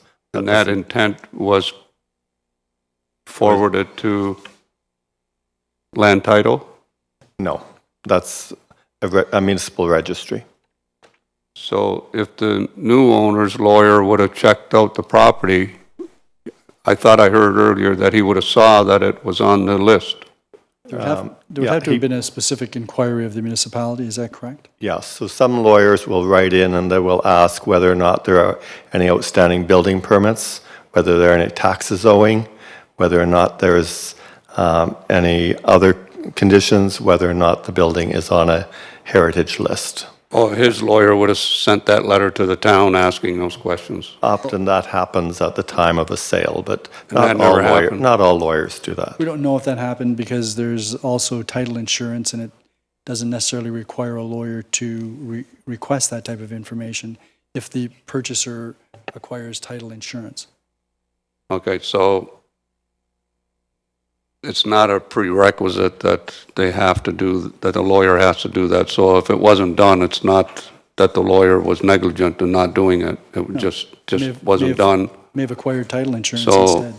so then the new owner gets notified after the fact, after he buys it? What we know is that the new owner at some point was aware, because we did hear from the new owner's lawyer in response to a letter that was sent out in late 2021. Yeah, but that was after he bought it, right? Not before he bought That's it. my understanding. Yeah, that I think that's my recollection, yes. So through your worship, so the Heritage Committee evaluated the property in 2018, and then in 2021, May of 2021, they sent a letter to the current owner. And then they did not send a letter again until, sorry, that was May of 2020, and then another letter in November of 2021. Yes, but the current owner didn't know anything about what happened in 2018. Not that I'm aware of. No, so all these things are happening, and any potential buyer or even the previous owner,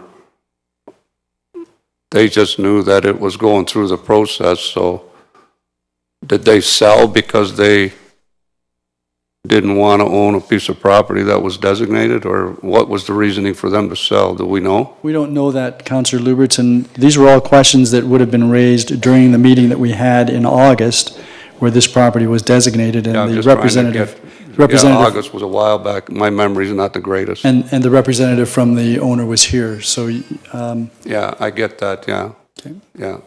But I'm just trying to wrap my head around the fact that same thing we did in Ridgeway. All of a sudden, out of the blue, the guy buys a piece of property and he thinks that he's going to do something with this piece of property. Then the municipality comes along and says, no, wait a minute, we're going to designate that. And real estate didn't know. We have the same scenario here with people buying property and the real estate's not telling them everything. They're under the impression that the property behind them or the property across the street's not going to be developed because that's what the developer said or the real estate agent. Next thing you know, it's being developed. And here we are in the same situation where everybody seemed to know a lot about what was going on with this property except the guy that owned it and the guy that bought it. And I don't know if that's very fair. Well, Councillor Lubberts, as I said, this was all brought to the attention of the Niagara Peninsula Conservation Authority and the town and the Heritage Committee when the current owner began to start making changes to the landscape of the property, cutting down trees, et cetera. Mr. Hurlovich? If I could just clarify, what's before council tonight. So council in August decided that they would proceed with sending out notice of intention to designate. So staff then followed out with those instructions. Then, notwithstanding Councillor Noyes' comment, staff has to follow the Heritage Act. So we had to send out the notice because that was council's intent. We then provide a notice that the owner or anybody in Fort Erie, well, actually probably on Ontario, could submit an appeal. And then council has 90 days to consider or reconsider that motion. So basically, we're at the reconsideration portion. We have brought the report basically back and said, tonight's the night you get to reconsider. But if council feels that they wish to have discussions with the developer, as the chart on page 4 of the report states, council has until December 23rd in which to reconsider. So if they wish to open up a discussion with the owner, now is the time to do that. So you have until December 23rd to make that decision. Thank you, Mr. Hurlovich. Councillor Lubberts? Thank you very much. And I'm just it just came to my mind, I don't know if it was my first term of council or my second term of council, but I do know that there was a report, and I'm not sure if it came to council or if it came to the committee. But the committee did have a list of houses in the town of Fort Erie that they were considering approaching the owner, right, and consider to put that on the heritage list. So they brought that list to, whether it was council or the committee, they brought it to our attention. I knew about it. So it was a list of properties that they thought would be a good idea for council to consider those houses to be listed under the Heritage Act. So was this house on any kind of list like that? Because you see, we got the information and then it was our decision as to whether, yes, we'll move ahead with this one or we'll move ahead with that one. And it was on a list. And that list was given to the property owners because they had an opportunity to either, agree or disagree or whatever. It's like Councillor Noyes said. So, but I do remember that list being circulated. And was that done with this property? That's my question. If there was a list, it would have been on the list, I presume, Mr. Hurlovich, since 2011. To your worship, that is correct. Was it on the list? It would have been on the list since it was first... In 2011? 2011. Okay, then it was on the list, and everybody should have known. Anything further, Councillor Lubberts? No. Anyone else? Councillor Dubanow, then Councillor Zanko. Yeah, thank you, Your Worship. I'm going to say the same thing that I said to someone earlier tonight. I'm not prepared to relitigate this myself. We made a decision earlier to designate this property, and I personally stand behind that decision. And when we look at a community that is undergoing so many changes, and in my opinion, they're positive changes for the better of all. You know, we're changing our housing mix. We're seeing new buildings go up to better adequately address the needs of individuals in our community. As those changes happen, it's very important for us to preserve our built heritage in this community. Now, this property, I don't know it as One Burns Place. I know it as the Grange. It has a name. That's how important this property is. And I didn't grow up in Fort Erie. I grew up in the north end of the region, and I know that this property is called the Grange. I know that this is an historical property, not just the building and the architecture itself, but individuals who lived at that property, things that happened at that property. It was the clubhouse for a golf course that was there many years ago. Originally, I believe it was one of the first golf courses in town. This property and the building have a lot of history. And for lack of a better phrase, I'm a little concerned that we're getting caught up in the back and forth about everything that's going on here. If there's any property in town that needs to be designated as historical, a property that has a name rather than an address, the Grange, I believe it fits that test. The owners have the ability to appeal to the Ontario Land Tribunal, and I would encourage them to appeal if they think that this process has been unfair or whatever else. I believe that council is acting in the best interest of this community and the future of this community by preserving our built heritage so that we don't forget what happened in our community as our community changes and moves forward. So if the owners want to do that, that's fine. I'm not going to be a councillor and sit here tonight and give that up and change a decision we already made. If they want to go to the OLT, that's perfectly fine. That is their right. The wisdom of the OLT will prevail, but it is not a decision that I'm prepared to turn my back on tonight.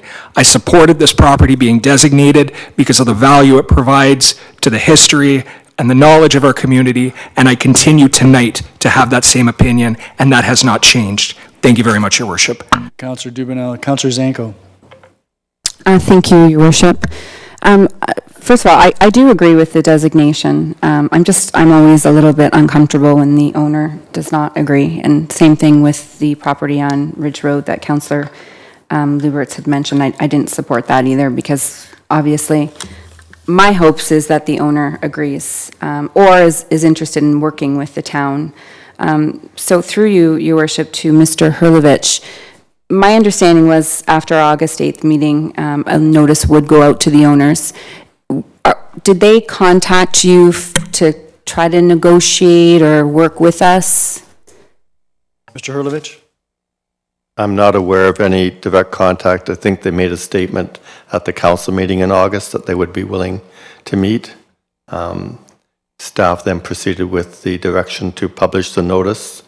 The owner, through his lawyer, has appealed that intention of council to designate. The next steps would be to proceed with the designating bylaw. Well, actually reconfirm, that's what we're asking council to do tonight. If council reconfirms, then staff would have to publish the notice of designation in accordance with the act and the timelines of the act, and the owner would then have the ability to appeal that designation bylaw, and all of that would go to the Ontario Land Tribunal where a decision would be made. Councillor Zanko? Okay, thank you. Nothing further. Councillor Noyes, I've got you down here. Before I go back to you, anyone else that hasn't spoken? I just have one question, Mr. Hurlovich. If the designation stands and the owner appeals, there's no reason why there can't be a continuation of dialogue between the owner and the municipality, is there? The dialogue could continue, yes. Thank you. It'll be a long time before a case management conference is set before the tribunal. Right. Councillor Noyes? Well, hearing that, and I'm glad you asked that question, Mayor Redekop, is that I could support this as long as that occurred. I think that there could be a meeting of the minds here in regards to maintaining the home and some area around it, and freeing up some of the rest of the property for development. I think we have to remember that we may lose the appeal, which means we lose everything. You know, the house gets demolished and the whole piece of property gets developed. If we can come out with some understanding and some agreement, I think that's a win-win for the town, maintains the Grange, and the developer still gets some, I mean, he purchased this in good faith. I don't think there was anything that he knew. I don't think he ignored anything. I don't think he had the information in regard to the designation, but that's the opinion I have. So I'm going to support this as long as that happens, that there's dialogue. Because again, looking at the timelines, we have one more meeting, then it's the new council, then it's Christmas and everything else in the meeting. So, and I do think it may be months before we actually get a date. So I'll support this with the understanding that there'll try to be a meeting of the minds and a consensus. Thank you. Anyone else? Councillor Lubberts and then Councillor McDermott. Yes, thank you very much, Mayor Redekop. Yes, I don't think that I am going to reconsider, but just out of curiosity with our rules of procedure, even if we did move forward to reconsider, do we not have to bring forward a motion to reconsider? No, this is part of the procedure, so under the Heritage Act. So this is a step that's provided for in the Heritage Act. Oh, is it? Yeah, so there wouldn't have to be a motion brought forward to okay, all right. No, but I'm not going to reconsider. Okay. Councillor McDermott? Well, I kind of feel the same way as Councillor Noyes does. I think this has been fraught with miscommunication, and maybe even some of it is a little bit messed up when the owner of the place at the time was aware of a designation coming and didn't have a problem with it. Well, that's okay. Right? But I mean, when you sell them down the line, others might have a problem with it. So I would just hope that, the other thing is I think we're obligated to sit down and talk to the owners because, it's easy to say, well, take it to an appeal. But you know what? Appeals cost money. They cost everybody money. And, I'm not saying that I don't want to protect the Grange. That's the furthest thing from my mind. But one thing I do want is to make sure that, we're being fair and being open and being transparent because that's what we pride ourselves in. So if there is something going to be in this motion that's going to tell me that we're going to make an attempt to sit down with the owners and see if we can work something out. I would rather see that than just move right on and say, okay, well, appeal it. So I feel the same way Councillor Noyes does.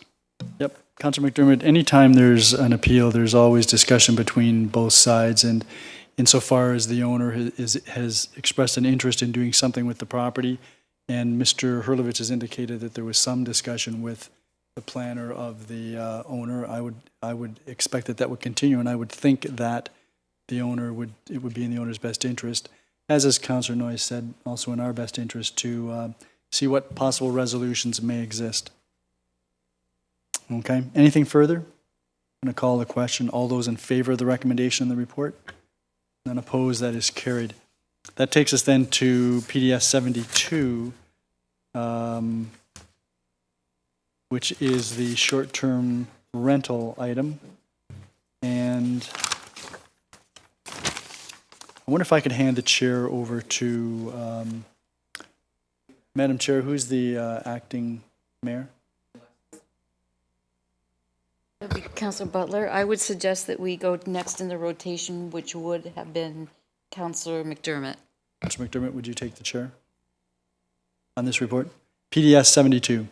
This is the short-term rental one. Yeah, so I had some concerns about the depth of interviews with respect to the applicants. So we received a report that indicated there would be 18 individuals appointed to this community focus group and that there would be a balance. Looking at it, we received 21 applications and it didn't really address all of the areas that I think the staff hoped we might have, so that the balance was somewhat thrown out. The recommendation is to appoint all 21 people who applied. I'm not sure how you achieve balance if you have a larger number than what you had anticipated, which doesn't cover the various areas that you wanted to cover. And I don't believe I had some communication with Mr. Miller, who prepared the report earlier today. He indicated that they didn't look extremely closely into the background of some of these people. I was alerted to the fact that there may be some questions relative to the reliability of some of what's designated here as seasonal resident, permanent resident, what have you. For example, I'm advised that one of the parties that applied is a real estate agent married to another one of the individuals who applied. One of them owns the property. One of them, according to the people that live in the neighborhood, these people do not live in Crystal Beach. So it's hard to imagine that one of them, who's indicated she is not a resident, but the husband is a permanent resident, seems a little odd unless they're separated. I was also advised that one of the applicants is actually a short-term rental management operator, manager, and manages a home of another one of the people who has applied. And again, there's some question as to whether these people live in Ontario. The reason I raise these things is because this is an important focus group. I would have much preferred that rather than have a larger number of people who necessarily don't accomplish the balance, that we have fewer people and maybe do get a balance.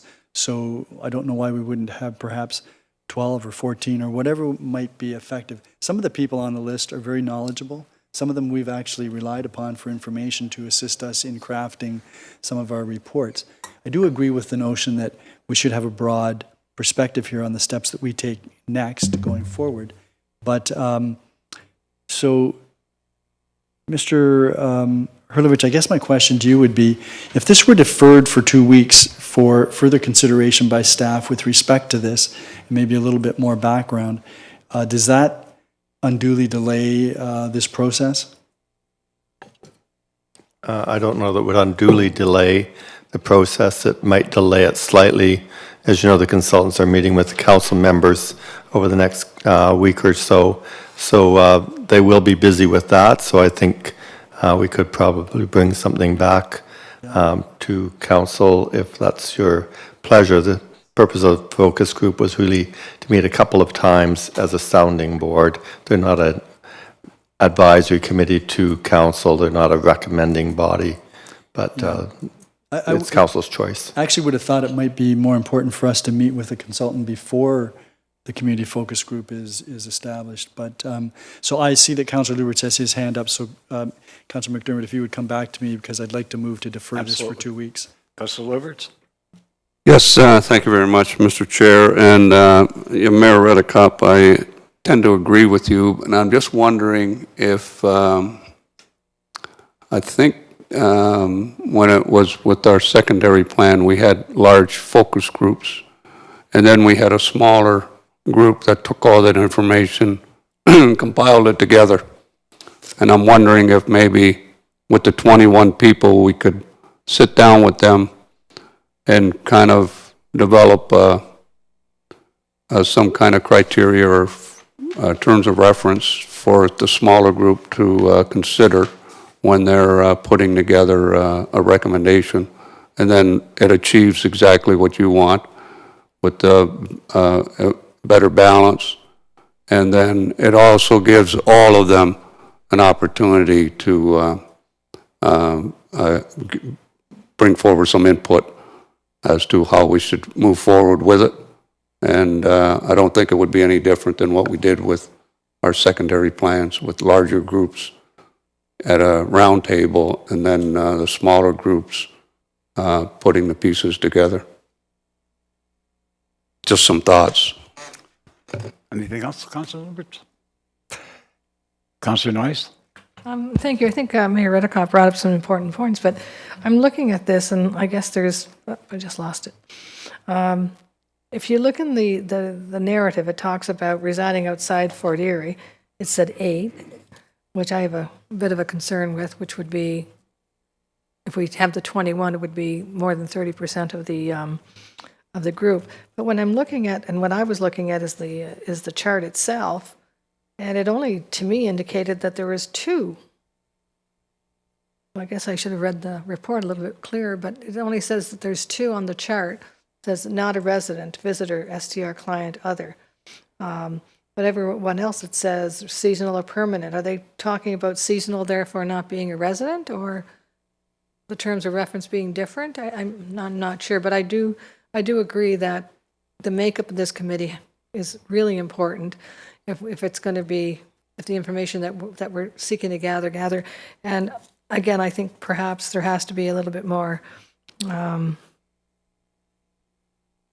don't want to use the word investigation, but the connections. I don't think a husband and wife should be, or someone who's related to somebody who owns a short-term rental who's also one of the 2. Yes, but both of them no.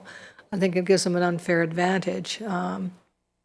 So I would encourage that they look at the participants again and perhaps get more information from them. But again, what I did today was just ask to see if any of these short-term rental owners had any problems with the town, like with demerit points, and I was happy to hear that they did not. But I didn't ask all the other questions. Thank you. Before I go back to you, Your Worship, Mr. McLean?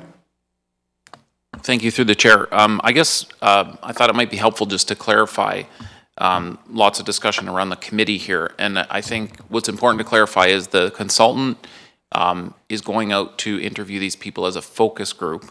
So it's not what we would normally consider a committee of council. I think the important part with the focus group and what was outlined in the report is that the consultant is planning to meet with council first.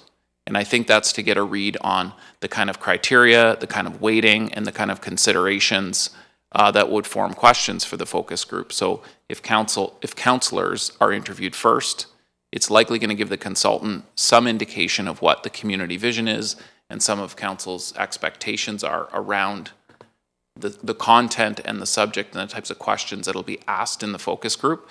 The recommendation to allow everybody, we understand that these are people with vested interests, some different than others. We would be expecting the consultant to weigh and consider those. So the loudest person in the focus group isn't necessarily going to get a higher weighting, but a lot of onus on the consultant to take the information from the councillors and use that to formulate the kind of feedback they're going to get from the focus group. The recommendations come back from the consultant, not from the focus group. So the consultant will still be sifting that on the basis of the discussion with the councillors. So I don't know whether that helps. I think the intent of moving this forward was to ensure that the planning study work could proceed. And so Mr. Hurlovich would know better about, how much or whether a delay would extend that in any undue way. And we're trying to get this council, who's most familiar with the short-term rentals, part of that initial focus group with the consultant to shape and direct some of the work that'll come out from that. So just trying to be helpful in terms of the context around what the consultant's work is intended to do. And so I leave that to council for respectful consideration. Your Worship? Yeah, no, I appreciate those comments. I mean, my concerns are, number one, we set out to do a group of 18 and we get 21 applicants, so we decided to appoint them all, presumably because we didn't get the range of applications that we hoped we would get. I mean, I would think then if there's 4 or 5 groups that you're looking for and you can get a dozen or 14 people out of that 4 or 5 groups, those are the ones you pick. don't put a whole bunch more people on. So I've got an issue with respect to that. And the other issue I've got is, I don't know how accurate this information is when one looks at the very brief information we've been provided about the applicants, their resident status, their status, and whether they're a short-term owner in Fort Erie. I don't know how accurate that is. I'm being told by people that know that some of this may not be accurate. I'm not sure that those are the type of people we should be relying upon for information or advice when we're looking at a hot topic issue. So the reason for my request to defer this, I'm going to move to defer this, is so that staff can give further consideration to the applications and the makeup of the community focus group, and it be deferred to October the 17th, which still gives this council the opportunity to deal with that, and maybe just a little more fine review of these individuals. I don't have a problem with most of them. I know some of them, and the ones that I've been alerted about, I think we really need to take a look at, and I don't know that we need, as I say, if it's accurate that there's a husband and wife, I don't think we need a husband and wife on the committee. So you want to defer until To when? defer to October the 17th for staff to further consider the applications and the makeup of the community focus group. Comments, questions? All No, in favor? no debate.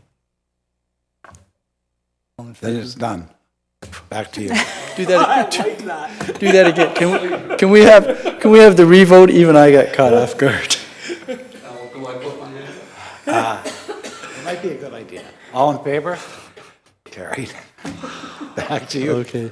Thank you very much, Councillor McDermott. This would be a lot shorter meeting if you chaired it.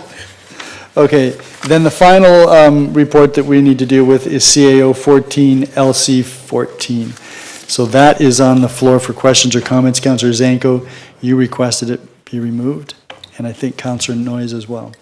Yes, I did. I requested it to be, I'm requesting item 1 with regard to Stevens Road be reconsidered, well, not reconsidered, postponed until December the 5th. But I'm not sure if Councillor Noyes had a question with regard to that portion, so I can hold off on doing that if she did. I don't think that was the item, and Okay.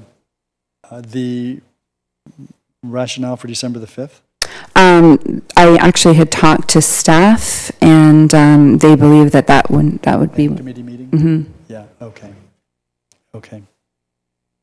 So then you... Where are we? We are on recommendation number 1 in The minutes?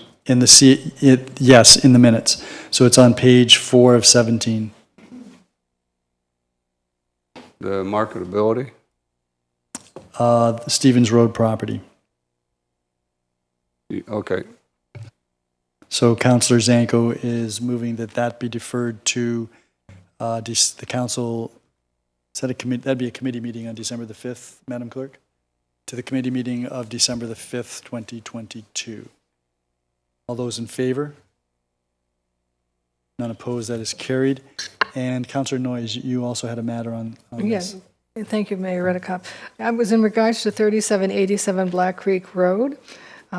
This is a situation where there is an encroachment, and I think we know that, but historically, just get a little bit of background, that the current owner is the grandson of the person who initially owned it, and it's a given road, and at the time, there's not a lot of history on legal paperwork that went back and forth, but to keep it really simple, his grandparents owned the property, his parents owned the property, and now he owns the property, but there was a given road at some point, I don't know how many years back, there was a given road, and with that given road, I guess, the town then assumed the area between the road and the creek, which is where the issue lies.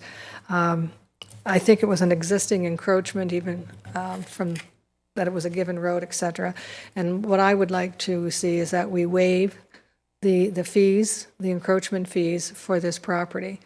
This gentleman, the family will still have to do the insurance, the liability. They will still have to build the stairs according to building code and the dock. So they still have to make improvements to it, but to then charge them also the encroachment, like, there has to be an encroachment agreement, but the charges related to the encroachment agreement be waived, and I guess that's my recommendation. Okay. Any comments from staff? Mr. McQueen? Mr. Hurlovich? What the significance of waiving the encroachment? Can we start Yeah, with through the you? chair, obviously it would be staff's recommendation to not move forward to waive the fee as a point of setting precedent. Councillor Noyes has pointed out some of the uniqueness of the property with the history of the given road and the fact that the construction had been prompted by the town may not be as precedent setting, but certainly that's always our concern with these types of waiving of fees, but we respect the direction of council with however you wish to deal with it. Is there any benefit to having this referred back to Land Committee? To provide some further information as to what the cost would be and that type of thing? Sorry, through the chair, I don't believe, I don't know that there would be any benefit in the Land Committee. I think a decision and direction of council would be fine. Okay. And Mr. Hurlovich, did you have any comment on this? Yeah, I don't have a comment. Okay. Mr. Walsh? Thank you, Mr. Mayor. Just that the fees are not a penalty against any encroachment, but certainly, or just try to cover our administration costs for any encroachment. And how much are the fees? I don't have that information in front of me. They're, please. Madam Clerk? Yes, I believe the fee right now is $500 for the administration fee to make the application. And then there is also an annual fee that gets added to the taxes, is prorated, and it's also based on the area, so I could not give you what that is without having the surveying done. Without having what done, I'm sorry? Surveying, in order to make that calculation as to what that would be on an annual basis added to the taxes. Okay. Any further comments, Councillor Noyes? Yes, I just want to repeat that this was a given road, and again, it was as Mr. McQueen said, it was at the town's request. He asked the homeowners to basically let the town assume the road.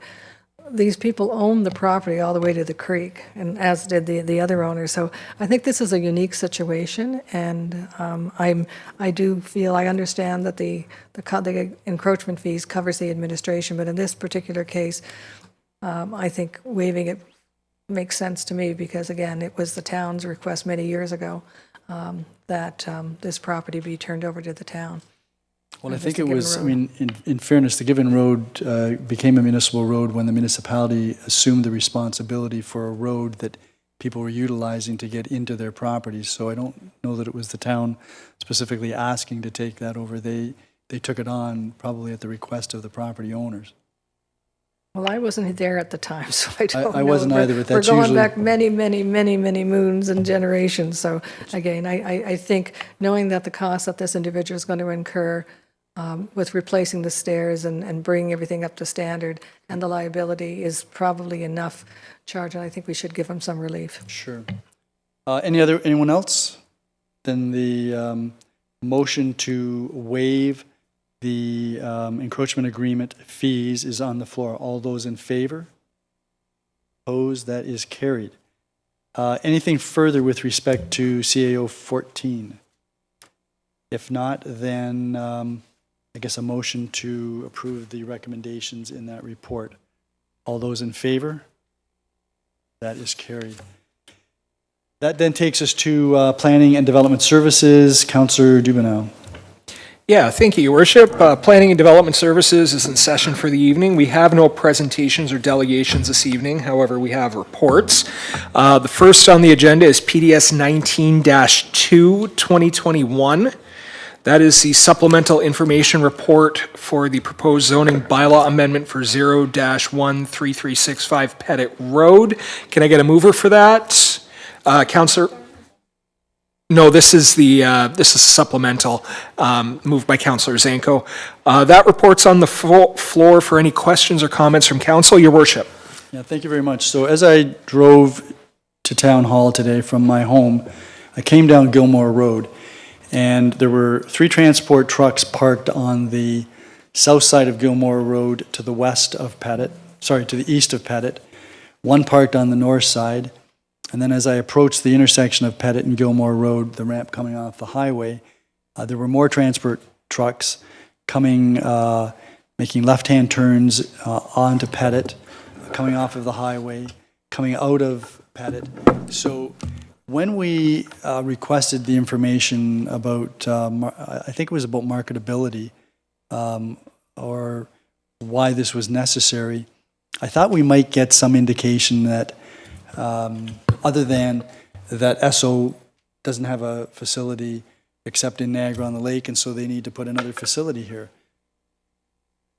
I'm thinking that if there's an Esso facility or some other facility other than the 2 that are currently there, one is a card lock, one is the large Flying J facility, I'm thinking that that's going to attract more transport trucks, and I'm thinking that that's going to make this even more of a problem area. And obviously, this is just for information, so I'm going to support receiving this for information. But I have to tell you that, to me, and this may be a little extreme for me, this doesn't even make any sense to me whatsoever. The whole thing doesn't make any sense. We're simply going to be bringing more heavy vehicles into a very small area. We know that the card lock on Gilmore Road always has trucks parked alongside to get in because there's just a very limited number of spaces for those trucks to get in. This particular application is going to be no different. And then the question will be, where do the transport trucks trying to get into this facility park? Do they park on that little strip, what's going to be called Travel Center Court? Do they end up parking over on the road that leads into that? Do they park on the side of Pettit Road? Sorry, but I just don't get it. So I will vote in favor of receiving this for information, but I can tell you that I'll support the information report, but there is very little likelihood that I'm going to support this going down the road. Thank you, Your Worship. Councillor Noyes. Thank you, Councillor Dubanow. I would like to know, and I didn't see it in the report, in regards to the volume they're expecting. I hear Mayor Redekop's concern, but I understand it's a card thing. It's only the trucks that go to Essos. And obviously, these trucks are going someplace else, so they would never go to the Flying J. So my concern was they were going to be taking business away from the Flying J, but that's not going to happen. But I would be interested in knowing, are we talking 30 trucks a day, 120 trucks a day? Do we have any idea of the volume? And if that information could be provided when it comes back to us. Yeah, Mr. Hurlovich, did they provide you any of that information, or is that something we can get in the recommendation report? To you, to the councillor, we would include that in our recommendation report. Thank you very much. Councillor Noyes? Okay, thank you. Any other questions or comments from council?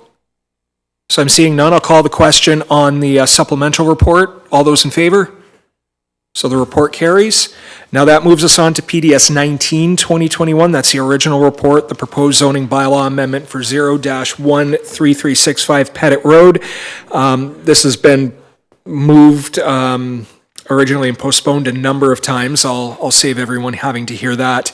That report is still on the floor. Any questions or comments? Your Worship.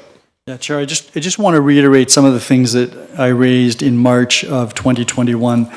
The one I just spoke to, which is the traffic conflicts, which I think makes this a very challenging area if we're going to have additional trucks coming in. They would be additional trucks because they're not trucks or companies that are utilizing a product other than the Esso product. So that would be, I don't take issue with Esso. I don't take issue with there being competition. I take issue with the location where all this is being done. They were requesting some reduced setbacks. I had some questions about who monitors the traffic at the card lock facility.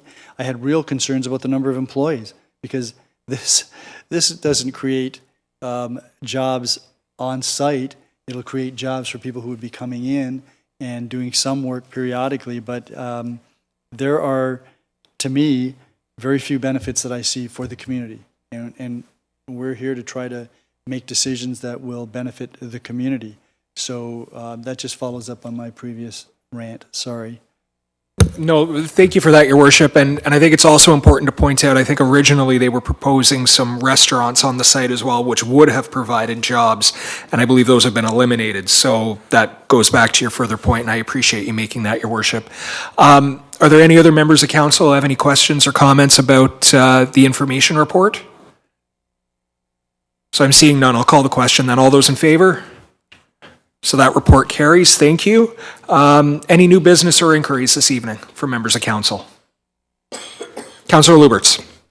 Yes, thank you very much, Mr. Chair. A couple of weeks ago, we had the owner or manager from Lincoln County Humane Society here, and there were some issues brought up about his employees refusing to take some cats.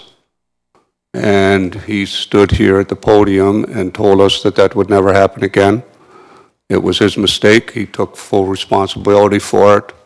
He retrained his staff, told his staff that that they will never again refuse to take any cats. And when we asked about the waiting list, there was no waiting list, that the cats will all be taken in. So last week, and then again today, I received a phone call that last week, a lady called, although she was from Niagara on the Lake, she called and she'd been calling around looking for someone to take her cats because Lincoln County refused to take her cats and told her that there was a waiting list. It would be weeks before she could bring her cat in. I got a phone call today, same thing, same scenario, but the lady was from St. Catharines. Now, I understand these people are from out of town, but if Lincoln County doesn't have room for cats from people in Niagara on the Lake, which they service, and the people from St. Catharines, which they service, then how can they have room in their facility for the cats in Fort Erie? And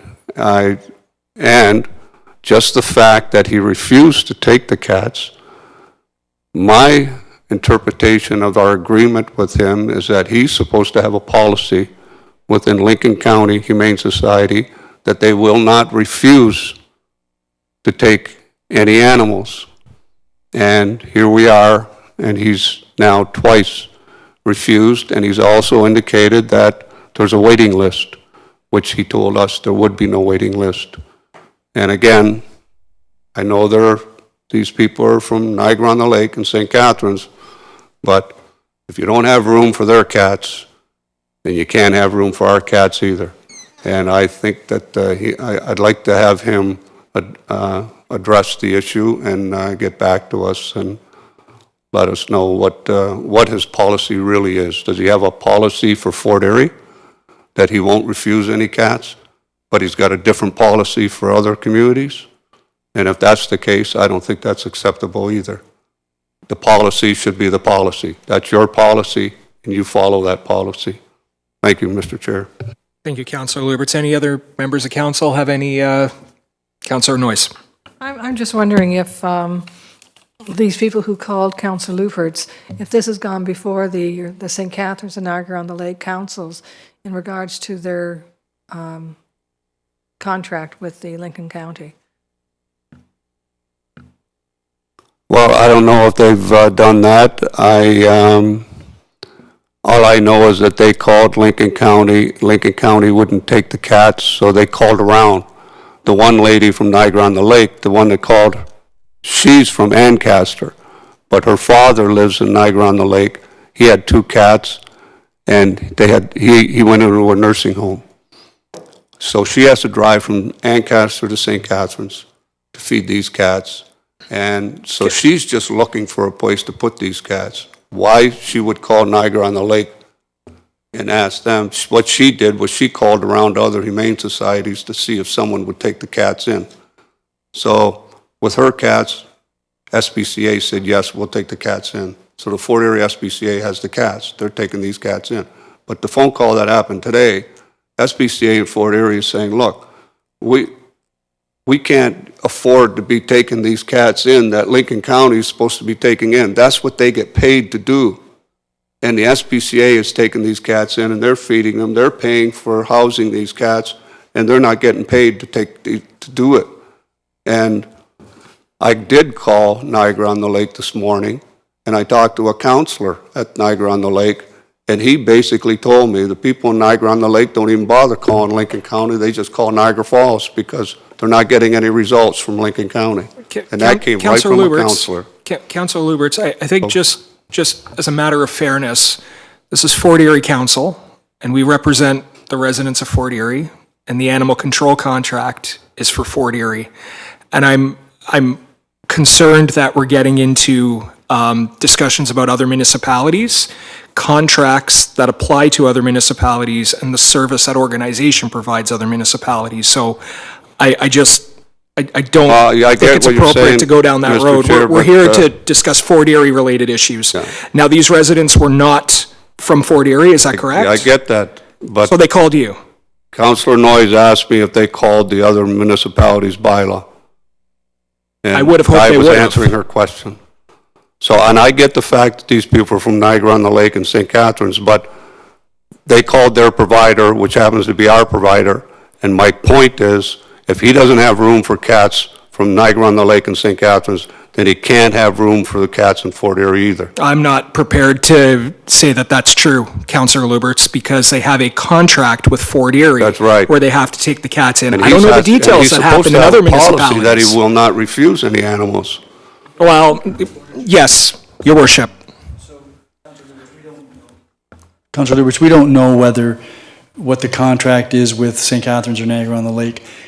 If there's a problem with cats being picked up pursuant to the undertaking made by Mr. They're not being Stovand. picked up. Well, That's the in problem. Fort Erie, you've referenced two incidents, Niagara-on-the-Lake and St. Catharines. If there's a problem with Fort Erie, then that's an issue that we should be dealing with for sure. So that's my point of order. I think we should move on. Yes, I agree. Well, the point that I'm trying to make, Mr. Chair, Councillor Lubberts, this is not a Fort Erie issue. he's supposed to have a policy. Councillor And Lubberts, if this that is not a policy- Fort Erie issue. If he has a different policy for Councillor other Lubberts, this is Niagara-on-the-Lake and St. Catharines. that's This is not a Fort Erie acceptable issue. to Fort Erie. That's Councillor what I'm Lubberts, do you saying. have an issue Thank related you, to the Mr. animal Chair. control contract that applies to Fort Erie? You're very welcome, Councillor Lubberts. You're welcome. Moving on. Any other members of council have any matters of new business?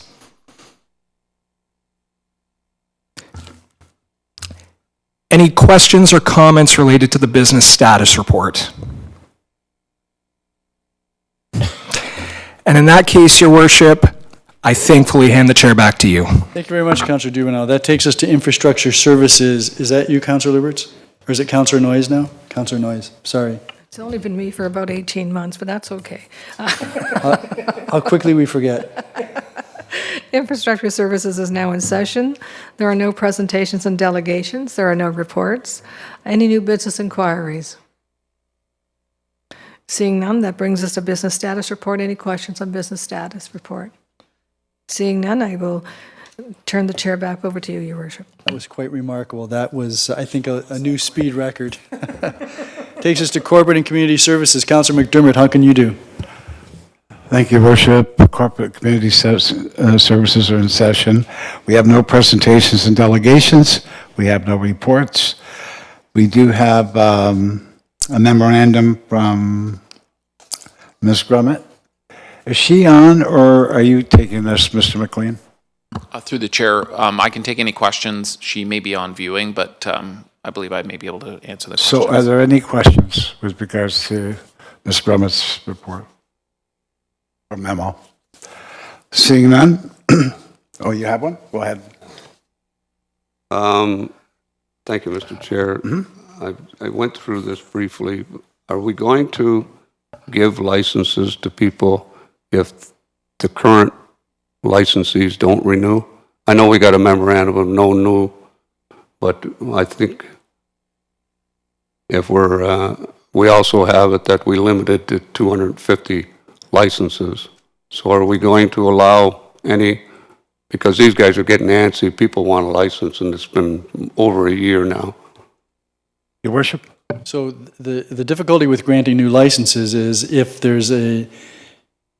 we do that in an area that we then decide after the rezoning review or the zoning review, if it creates an existing non-conforming use, then we've somewhat defeated the whole purpose of the zoning review. So that's the difficulty with providing exemptions to the moratorium.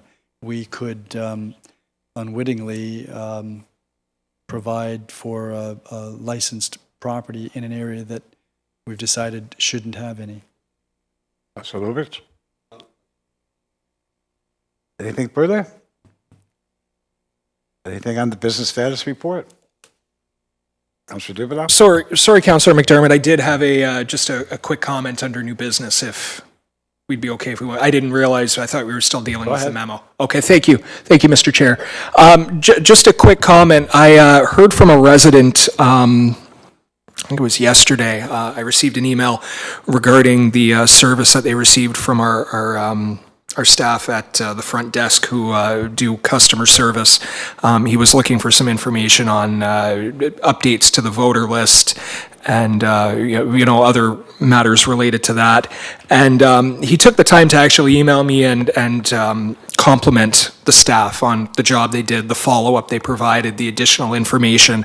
And, it's one thing, we always hear the complaints, and rightfully so. Anytime there's a room for improvement or process, we want to hear from that, we want to work on it.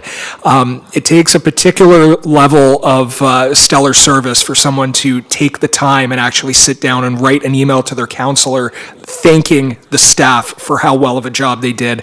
And I always, I love speaking about the customer service staff because they're phenomenal. Anytime I come in here, they're always smiling. And Your Worship, Mr. Chair, I just wanted to mention that I thought it was important to give credit where credit was due. Thank you very much. Thank you. Back to you, Your Worship. Thank you very much. Any meetings scheduled? Councillor Noyes? Yes, there's a senior citizens advisory meeting this coming Wednesday at the Lions Center. That's October the 5th? Yes, And that's at what time? 9 o'clock. 9 a.m.? Yeah, no, I'm sorry, 10 o'clock. Okay. And there's also a traffic coordinating committee meeting on October 26th at 12. I think committee room, I don't know which committee room. Okay. Any other meetings? Then Councillor Dubanow, motion to adjourn. Yeah, Your Worship, I'd like to move we adjourn council and committee at 8:32. All those in favor? That is unanimous. Thank you.